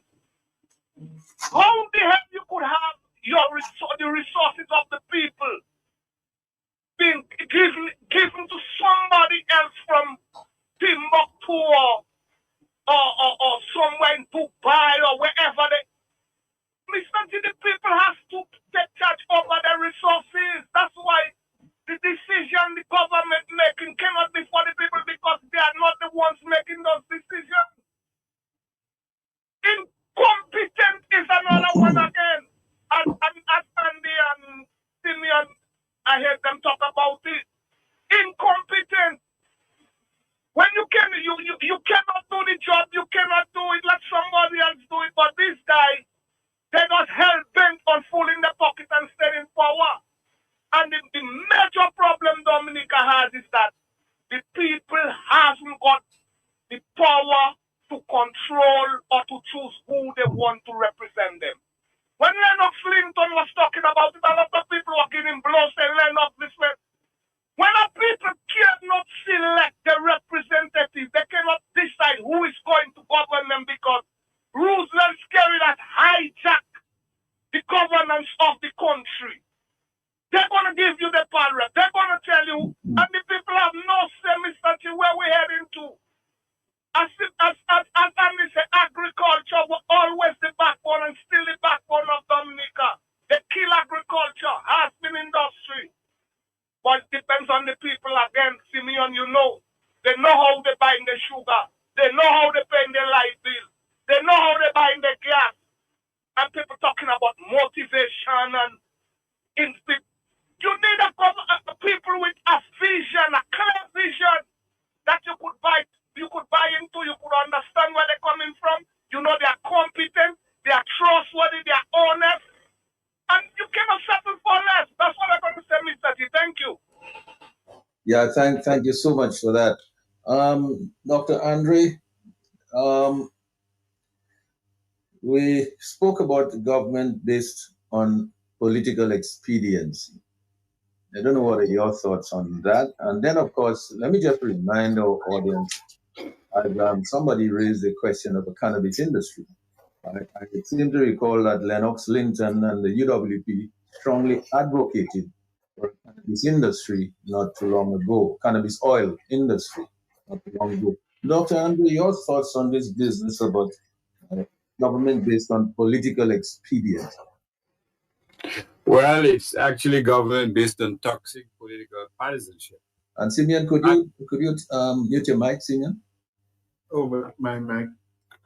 Oh, no, sorry about that. Go ahead. Yeah, the fact of the matter is that if everything is measured, Yes, okay, it's good. If everything is measured or assessed through a political lens, how will it benefit my party? How will it keep me in power? What other bogus modernization electoral initiatives I can take to ensure that the elections will remain inherently unfair, to ensure that the elections will lead to one particular result? How can I use the resources of the state to benefit those who will vote for me? How many tickets must I give to my supporters? At least 4,000 during that World Creole Festival to keep them happy and to keep them tied at the hip to my political entity. How can I keep as much of the money generated by CBI funds to buy properties in the names of others to benefit myself and my family, or to buy property in Dubai and in all other countries? If that is the justification for governance, then obviously we shouldn't even be talking about development, because that is a negation and an abortion of development. That is channeling the resources of the state into a reservoir owned by one or two or three or four or five persons. If you have your electoral commission dominated by 3 passport sellers, then how can you lament that they're not giving us free and fair elections? That's all. Are you crazy? What do you expect?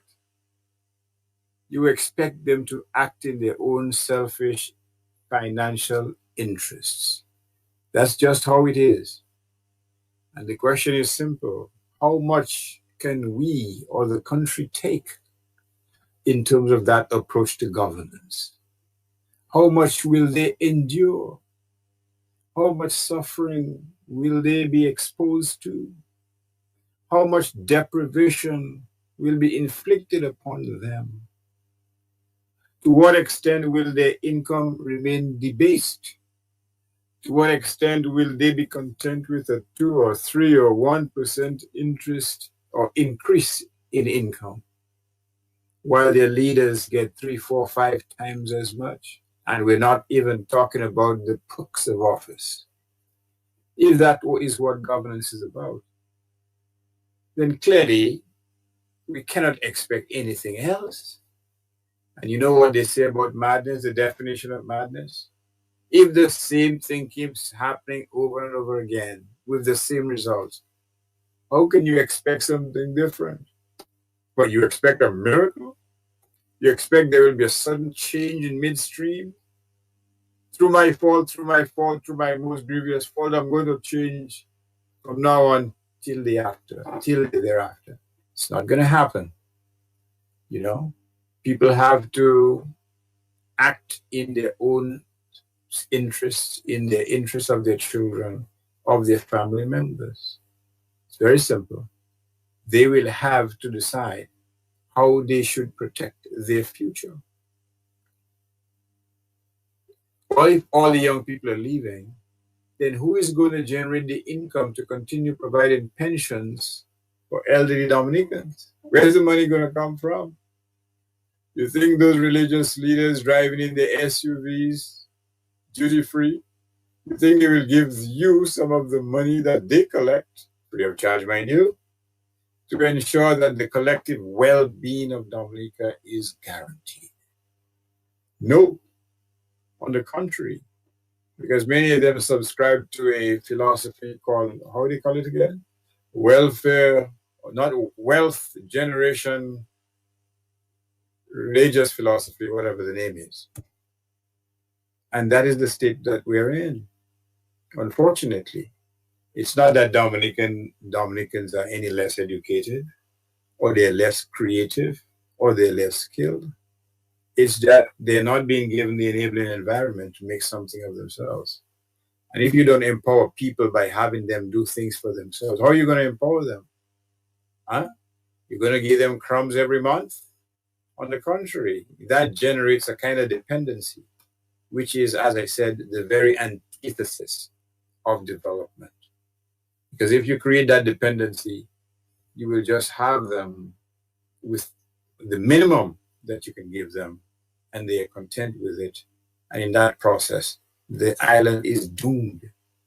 And hence we will be buying water from Barbados or juice from Barbados. And I'm still waiting to see that orange tree grown in Barbados, to be quite frank with you. So we have to look at these things from a much broader perspective. Where do we fit into this world? Where do we fit into the Caribbean? What about our past? Are we inspired by our past? Are we inspired by our history? Are we inspired by the heights of a dumb fruit, or the heights of a refreshed soup, or the heights of a Benji Simmons, or the heights of our copra industry? To what extent are we inspired by these things?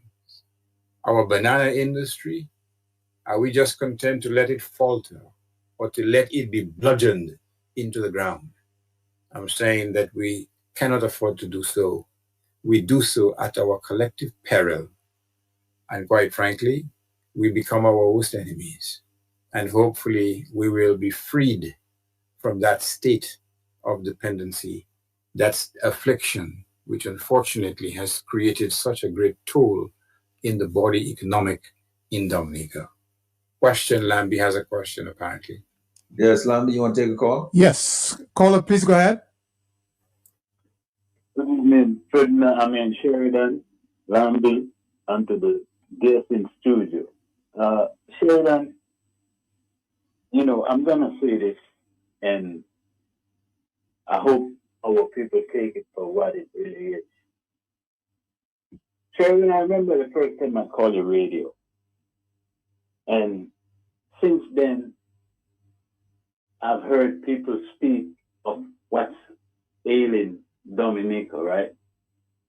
And tonight, you have three of some of the best people that have ever touched the airwaves to educate the people. Mr. Jolly, Dr. Andre, Simeon. But what I'm about to tell you, Simeon, the same things these guys are telling us tonight, I've said them on your station over and over and over again. But there is a problem with our people. And I keep saying it because I want it to resonate with the people. It's not that, like Dr. Andre just said, we don't have people who are capable of building a country, a prosperous country at that. But the problem is our people have been beaten down so much that most of them have now cowered and stuck their tail in the rain, and everybody is looking for a leader. And the problem is not just leadership. It's every individual. Barrington Lady have a song. Say, every person must work. Work harder. Work harder. When we speak in the region, most people always say, well, this could not happen in Jamaica. That can't happen in Jamaica. Jamaica has no different people from any other place in the Caribbean. Barbados has no other people different than in the Caribbean. We are all former African captives who has made a life in the Caribbean. But some of us have taken to the point where we rather lay down and let somebody bulldoze over us and do what they want with us. All the complaints that comes in on the radio, they are valid. But at the same time, you must look at yourself individually and point a finger at you. Why do I keep doing the same thing, Dr. Andre? I'm coming back to you. The definition of insanity. You see? So, Sheridan, we could have this conversation for another 5-10 years. And if our people are not willing to stand up behind the so-called people they put in leadership, because every one of us have leadership qualities within us, right? And if we only sit there waiting for a man to lead, then you will never get up because you don't feel that you are qualified to stand up and fight for your right. Because if you don't feel like you can stand up and fight for your right, Another man can never stand up for you. And these are the problems that we have. And they just made a point a while ago.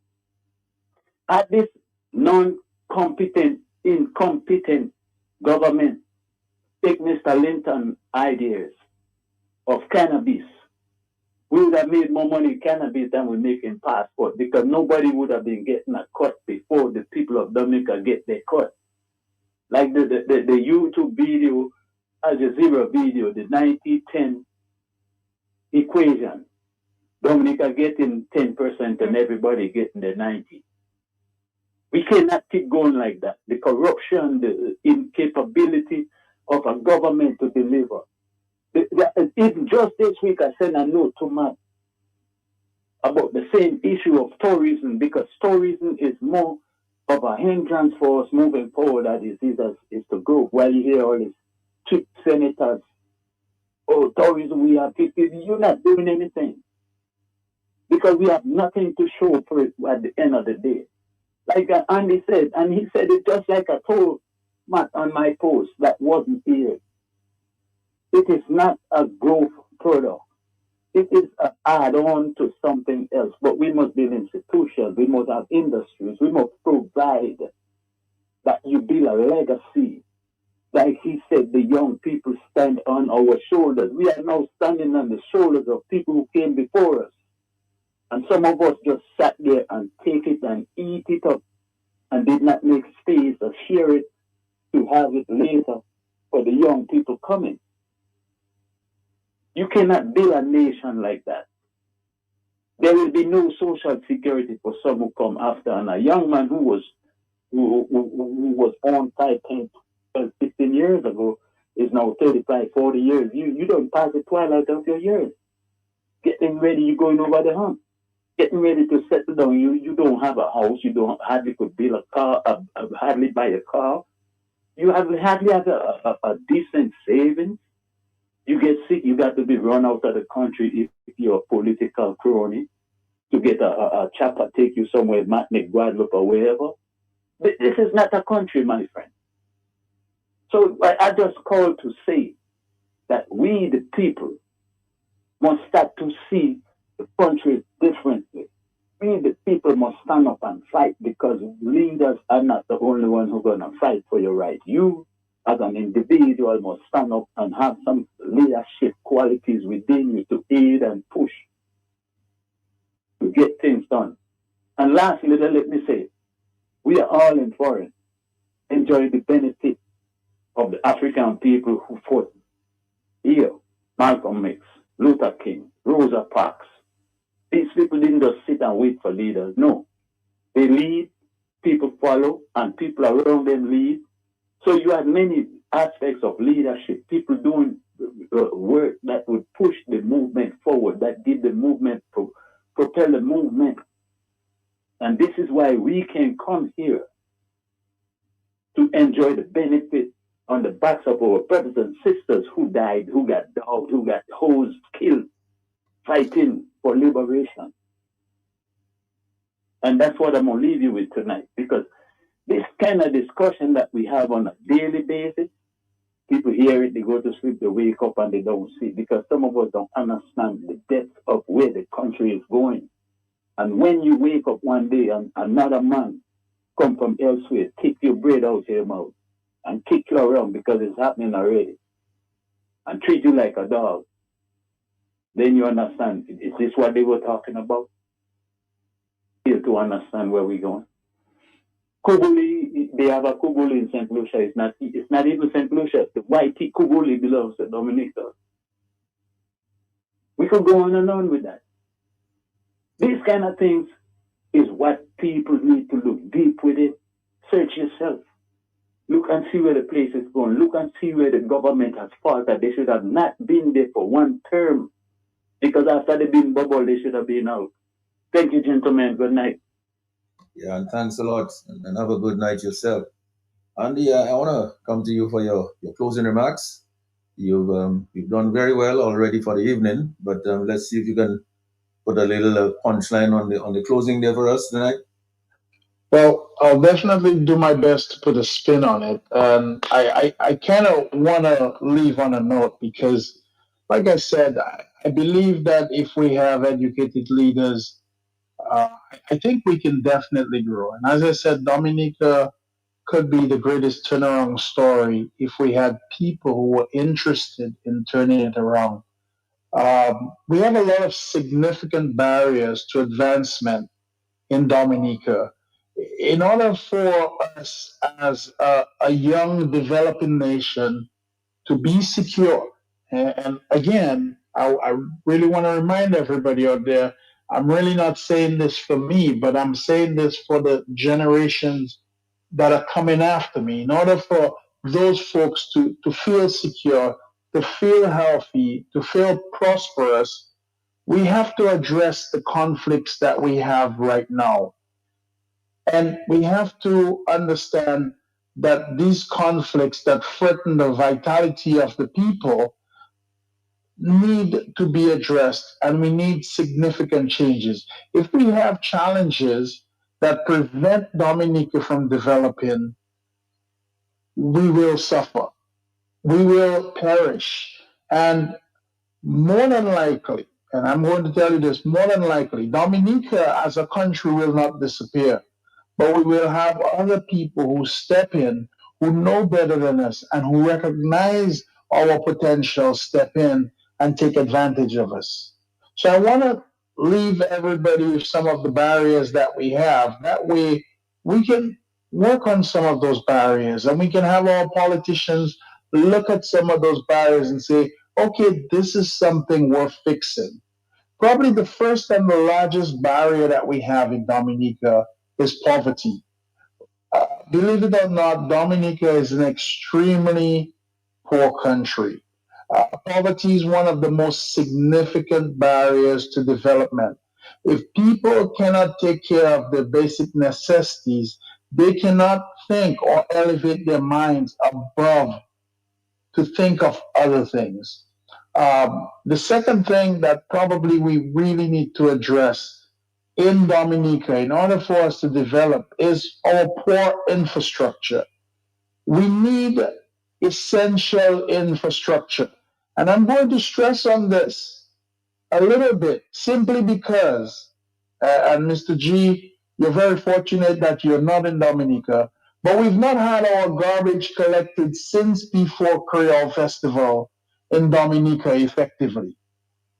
I mean, it's amazing. We're talking about 1 month that we've not had our garbage, over 1 month that we've not had our garbage collected. Our roads need to be worked on. We have traffic that is unbelievable in the morning. We cannot get our kids to school on time. We cannot get our people to work on time. We have the other thing that we probably need to work on, again, another barrier is limited access to education. Uh, and people might say, well, education is out there. Yes, it's out there. But education is crucial for advancement in health, in technology, in energy in this country. It's crucial. And maybe you say, well, the education's out there. But our projects that we're doing, we have a project which is in the grammar school that is over budget, over time, with no time limits as to when this is going to be produced. Another big barrier that we have is political instability. Political instability will include corruption. And we had a call earlier today, and we said we didn't talk about corruption in the government, and this is why we'll never succeed. And I want to let that caller know if you have corruption in anything, maybe it be a business, maybe it might be your marriage, maybe you have corruption in your children, none of it will be successful. So keep this in mind. A lack of political security can limit foreign investments, which we have seen, and make implementing policies, programs that promote economic growth those things are going to go away. We have to understand, in order for us to progress as a society, we have to make sure we have good transparency, we have to have effective politicians, and we have to have knowledgeable politicians. We have to understand health and disease. We have to make sure our society is healthy. I am fascinated by the fact that we spend thousands of dollars building hospitals in Dominica, but yet we won't decrease the duties on the foods that are healthy for people to eat. Or we will not give compensation to the farmers that grow healthy foods. Or we will not entice farmers to grow healthier foods for our country. But we will spend money on the hospitals. We will let the Chinese build new hospitals for us, but we will not help grab the farmers with roads that can bring produce to the markets. We will not help the farmers do so many other things that may be significant to creating a healthy population. Health and disease is a significant barrier. We all know providing healthcare is something that we need, especially in a challenging population like we have in Dominica. We have to understand taking care of our population, whether it be elderly or it be children, is a priority for us. I'm going to include this last one. Well, actually, one before the last. But this one here, which says lack of access to clean water. I am still amazed in Dominica in 2025, where we supposedly have 365 rivers, but we cannot get clean drinking water into our taps. I have to put filters on all my houses, and I have to change those filters on a monthly basis. Now, I know there are many people that will say, "Oh, well, Andy, you can change the filter on a monthly basis and you'll get clean drinking water." But keep in mind, the recommendation for changing a filter is every quarter, which is every 4 months. Why are we having to change filters every month? We need clean drinking water. This is a country that boasts 365 rivers, but yet we have an institution that cannot bring clean drinking water into our taps on a daily basis. We need to make sure that one of the barriers is not lack of energy. Energy resources. We need to have safe energy resources. If we limit those in our country, and a lot of people say, well, what is energy? We need to have affordable gasoline. We need to have affordable cooking gas. We need to have affordable electricity. We need to make sure that these infrastructures are put in place. Lack of reliable infrastructure that supports the widespread use of electricity will limit economic growth. Remember, I heard this for myself. They said that, and this is a politician coming to the stand who is in the leadership that says the reason that the factories are not coming to Dominica is because our electricity is too high. Dominica owns close to 50% of the electrical company, but yet our electricity is too high that limits factories coming to Dominica. We need to make sure that if we want economic growth, we cannot make it difficult for our people to have essential services. And this is key. And if we solve those problems, we can put Dominica back on the track of righteousness. We can all enjoy a standard and a quality of living. But again, the reason I bring all these up is because education is key for our politicians. The decision must be made at the right time on the right thing. And every time we miss a correct decision, We have paid for it as a country. And I can literally sit down and tell you there are 10 decisions that we have missed, and therefore we are paying 10 times over.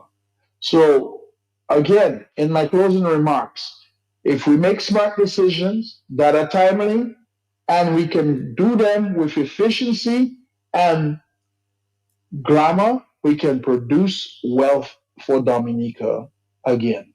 Thank you. Very well said, Andy. Now, Simeon, let me come to you now for your closing remarks. Well, Mr. G, I think my closing remarks are going to be very succinct and very short.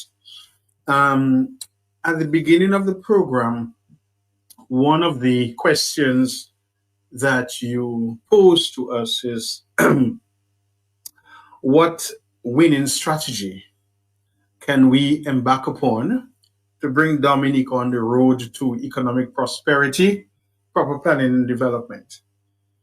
And I'm going to say it very succinctly that in the following terms, and it is this: for Dominica to grow, labor must go. I will repeat it. For Dominicans to grow and Dominica to grow, labor must go. And I'm saying that given the fact that when we're looking at governance, because that's where you were inviting me to dwell on tonight, when we're looking at the topic beforehand, looking at the fact that lack of planning, lack of strategic planning is where we are today. Not that there are no plans, but lack of strategic planning. When we survey the various ministries that we are paying this government for, and they are, we have a Ministry of Agriculture, Fisheries, and Blue and Green Economy. We have a Ministry of Culture, Youth, Sports, and Community Development. We have a Ministry of Education, Human Resource Planning, Vocational Training, and National Excellence. We have a Ministry of Environment, Rural Modernization, Kalinago Upliftment, and Constituency Empowerment. We have a Ministry of Finance, Economic Development, Climate Resilience, and Social Security. We have a Ministry of Trade, Foreign Affairs, International Business, and Energy. We have a Ministry of Health, Wellness, and Social Services. We have a Ministry of Housing and Urban Development. And on top of that, we have a Ministry of Investment and Governance. Okay? We have a Ministry of Labor, Social Services Reform, Social Partnership, Entrepreneurship, and Small Business Development. Whoever that person is, I don't know. We have a Ministry of National Security and Legal Affairs. We have a Ministry of Public Works, Public Utilities, and Digital Economy. We have a Ministry of Tourism, and we have the Prime Minister. The question we have to ask tonight is, what are the deliverables from these ministries? How has Dominica benefited from all these portfolios? What are these people doing? Who are they? How viable and productive is their existence in these ministries? And the answer is a resounding nothing. No output, nothing to show, nothing that the people of Dominica can cry about, nothing that the people of Dominica can be grateful for, nothing in any of those portfolios I mentioned. Any Dominican can say that their life is better off because of. Which of these ministries can any Dominican say that today in 2025 they are better off? Are we better off economically? Are we better off in terms of our trade and energy? Are we better off in our social services? Are we better off in our urban development? Are we better off in our social partnership, entrepreneurship, and small business? Are we better off in our digital economy? Are we better off in sports and community development? Are we better off in our blue and green economy? Are we better off in agriculture? The answer is no. So to end, I will say that if the report card for all of these ministers is a gross failure, F++, FFF for Dominica to grow, labor must go. And it is time Dominicans tell them loud, clearly, without any reservation, irrevocably. Time to go. Don't even wait for the next election. Just go. Step out of those offices and go. Let Dominica grow. Thank you. Yes, thanks a lot for these powerful closing remarks, Simeon. Now, Irving Andre, by the amount of ministries Simeon called there, I didn't even know we had all that there. The kind of portfolio some of these ministries have, really and truly, what are they really producing? In your closing remarks, Irving? You're muted. We can look at it somewhat cynically. They must be producing something. It might be all this hot air that was invaded Dominica during the summer, which increased the humidity to such a high level, quite frankly. What Simeon is saying is absolutely correct. For such a small economy, we have so many ministers. The question is why? Because the whole nexus, the traditional nexus between ministry production has been severed. Because according or granting or having so many ministries serve one purpose: to keep the comrades silent so that they don't go talking about what's happening inside. They don't go talking about the Petro-Carib credit cards. They don't go talking about the free fuel. They don't go talking about the trips to nowhere. They don't go talking about the personal excursions at the expense of the taxpayers. They don't talk about the kickbacks. They don't talk about who receives concessions. They don't talk about who is spending passport money left, right, and center. That is the primary justification for having so many people holding public office. At whose expense? You think it's at my expense? No. They don't have people boasting about their state of existence, about their extravagance. And they have a few religious leaders, unfortunately, supporting them.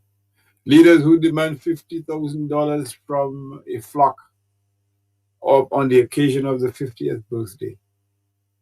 There's no shame. There's no sense of contrition. And this is why, for our sake, for the existence of those on the ground, you cannot have this state of affairs to continue. The cow will stop making milk. The well will run dry. And what then? What hope will the folks have on the ground? Where will they turn to for assistance in the hour of need? They have to assist themselves. Because the last book I read said, the Father only helps those who help themselves. Dominica does not have an endless resource to be exploited, to be taken advantage of, to the detriment of most of the people. And so this is what Dominicans should do to empower themselves, to assist themselves in their hour of need. And this is what leadership is all about. People's leadership. People taking possession of their own resources, taking possession of their destinies, defining their own future, telling themselves that they have the power to help themselves, to make the country better. Otherwise, it will be lost forever. Otherwise, the conquered river, will be no more. Otherwise, the purity of those streams will be no more. Otherwise, they will become diseased, carrying diseases such as cholera, because of what is being deposited within it. And it's not just the Concord River, it's all the rivers as well. Very soon, not even your grafted mango in your backyard will be protected. Very soon, you'll have to apologize if you don't let Tom, Dick, and Harry just come and take whatever fruit is on the tree. because you would have lost sovereignty over your own country. Hopefully in my lifetime, I will not rue the day when something like that will happen.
The preceding was a repeat program of the Global View on Q, a special feature.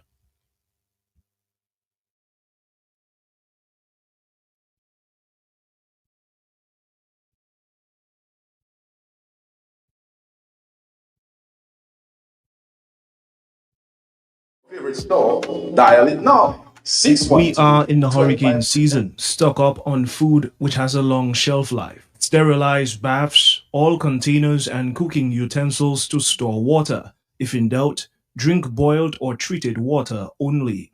Keep flashlights, candles, and storm lanterns handy, along with batteries and matches. Store all garden implements and furniture inside if possible. A message from Q95 FM Radio. Peter, where did you put the Lay's chips? Oh, shucks. I forgot them at home on the counter. You must be joking. Boy, turn around. No chips, no picnic. He knows that whether it's a picnic, entertaining at home, snacks for the children, or just liming, we always have Frito-Lay chips and snacks with a wide variety of brands, all made natural and continually improving on their products. Frito-Lay snacks is a must for any occasion. There is more than just fun in Frito-Lay snacks. Distributed by Fine Foods Inc. and available at shops and supermarkets all around Dominica. Forgot them at home. He want to spoil my day. Frito-Lay, good food. KFC delivery is here. Just place your order at www.kfcdominica.com, Facebook or WhatsApp at 614-2633 and your order will be delivered to you. KFC, it's good. 'Cause I'm on my way. Dominica stage is set on Saturday, January 3rd, 2026. We honor the artists, musicians, producers, writers, and cultural icons who carry the sound of our nation. Welcome to the Dominica Music Awards, developing Dominica's music industry, a celebration of our musicians, a night of live performances, red carpet glamour, special tributes, and awards across every genre: booyaka, dance, calypso, reggae, gospel, souk, soca, and more. This is the platform that elevates our talent, showcases our creativity, and supports the growth of a modern Dominican music industry. From the studio to the stage, and from Dominica to the world. Follow Creole Headmeet in the Dominica Music Awards online for voting, ticket information, and official updates at www.creoleheadmeet.com/Dominica Music Awards. Platinum Partners Q95 FM, the big station.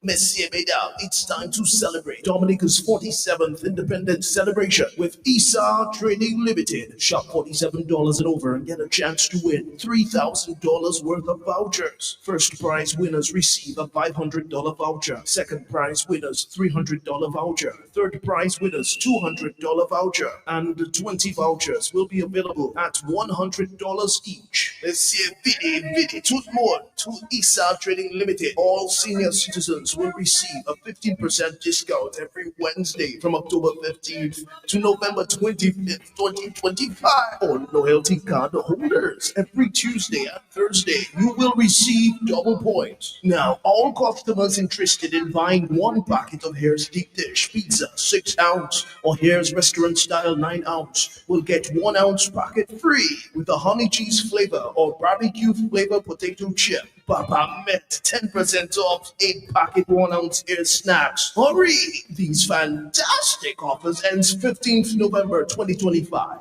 You see what I tatted on you, Dominica? Isa Trading Limited is really here for you. It's Kaiso! Yes, the Calypso season is upon us. Saturday, December 13, 2025 at the factory, Valley Road, only $20. 8 o'clock, seating only $30. Come here, the beginning of the season, and make sure you're there till the end. Many Calypsonians will be competing. Only 12 gladiators will make it. The grand eliminations for the 2026 Calypso season, Saturday, 13 December 2025. Remember, 8 o'clock at the factory. Come here, the funny songs, the serious songs, political songs, everything. Bring your family, bring your friends, bring your dog, and come. Kaiso!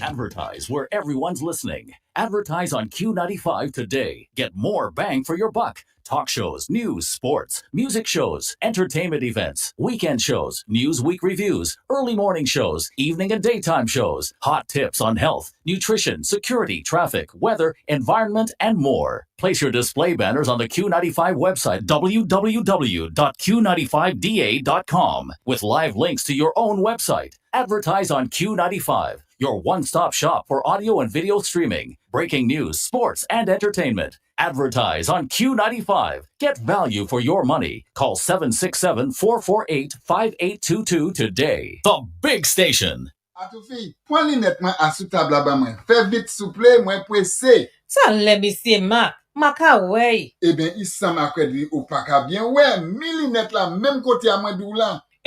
La yé tout le, ek mate ka wey? Ça vle di, ou bizwen ale Optifam vitman avant zyo vin pli mauvais. Ti mwen, Mac. Pis pa jodi mwen ni problem epis de mwen. Eh ben, c'est Optifam qui ni pli meilleur docteur zye en peya. A pa di sa, Optifam jatiwe en chay l'argent à sou frame linet. Et yo ni pli bel frame linet ki en style. Tout ça? Eh ben, mwen kay check pressure mwen avant, ek apwe nay Optifam. Non, Atoufi. Ale la même. Puisque yo ka check pressure zye ou, examine zye ou pour licence chauffeur, check pour pisa dou, et yo ka jik manager maladie zye glaucoma et puis cataracte. Bon, ki kote Optifam ye? Optifam at 223 Great Marlborough Street, 2 Point Queens, Amwazoo. Telephone 440-8486. Eh bien, 285-8676. Bon Dieu, merci oui. Pour Optifam, yo se limo yon pour occupation zero. Treat yourself, your family, or a loved one to a comprehensive eye examination at Optifarm Eye Center to check for 20/20 vision. Also inquire about our telemedicine services, filling of external eyeglasses prescriptions, and specials on eyewear. Also opened is A-Medic Urgent Care and Telemedicine Center, offering specialized and general healthcare. Call 612-1328 or come in for your appointment. You could also visit our new location at Casa Had for many years in London. Goldwyn is now retired and back living in Dominica enjoying his pension. He toujours got smile so we can see the gold teeth and toujours young. I met him coming out of Floss's with the help of some staff carrying different foods, drinks, and meats to his vehicle. Myself too fast to go and ask the man what's up. Is their story start? Après moi fini travail ouais, so that Kadimo descend Dominic pour finir la hamwe. I said, Goldwyn, speak in English, don't force it. Then he said, I shop with intelligence, yeah? At Floss's, you get the most reasonable prices for the bag flour, rice, sugar, milk, beers, soft drinks, water, rum, and so much more. Prices and quantities to fit your needs, mate. Because you just come down and want to tell me what I know about Floss's already. That's where I shop. It's not you alone that want to save money but still get the quality goods. That's right. And if you're listening to this ad, go and check out Floss's for yourself. next to the Rosal Market. You can't miss it. Now opened on Sunday from 10 a.m.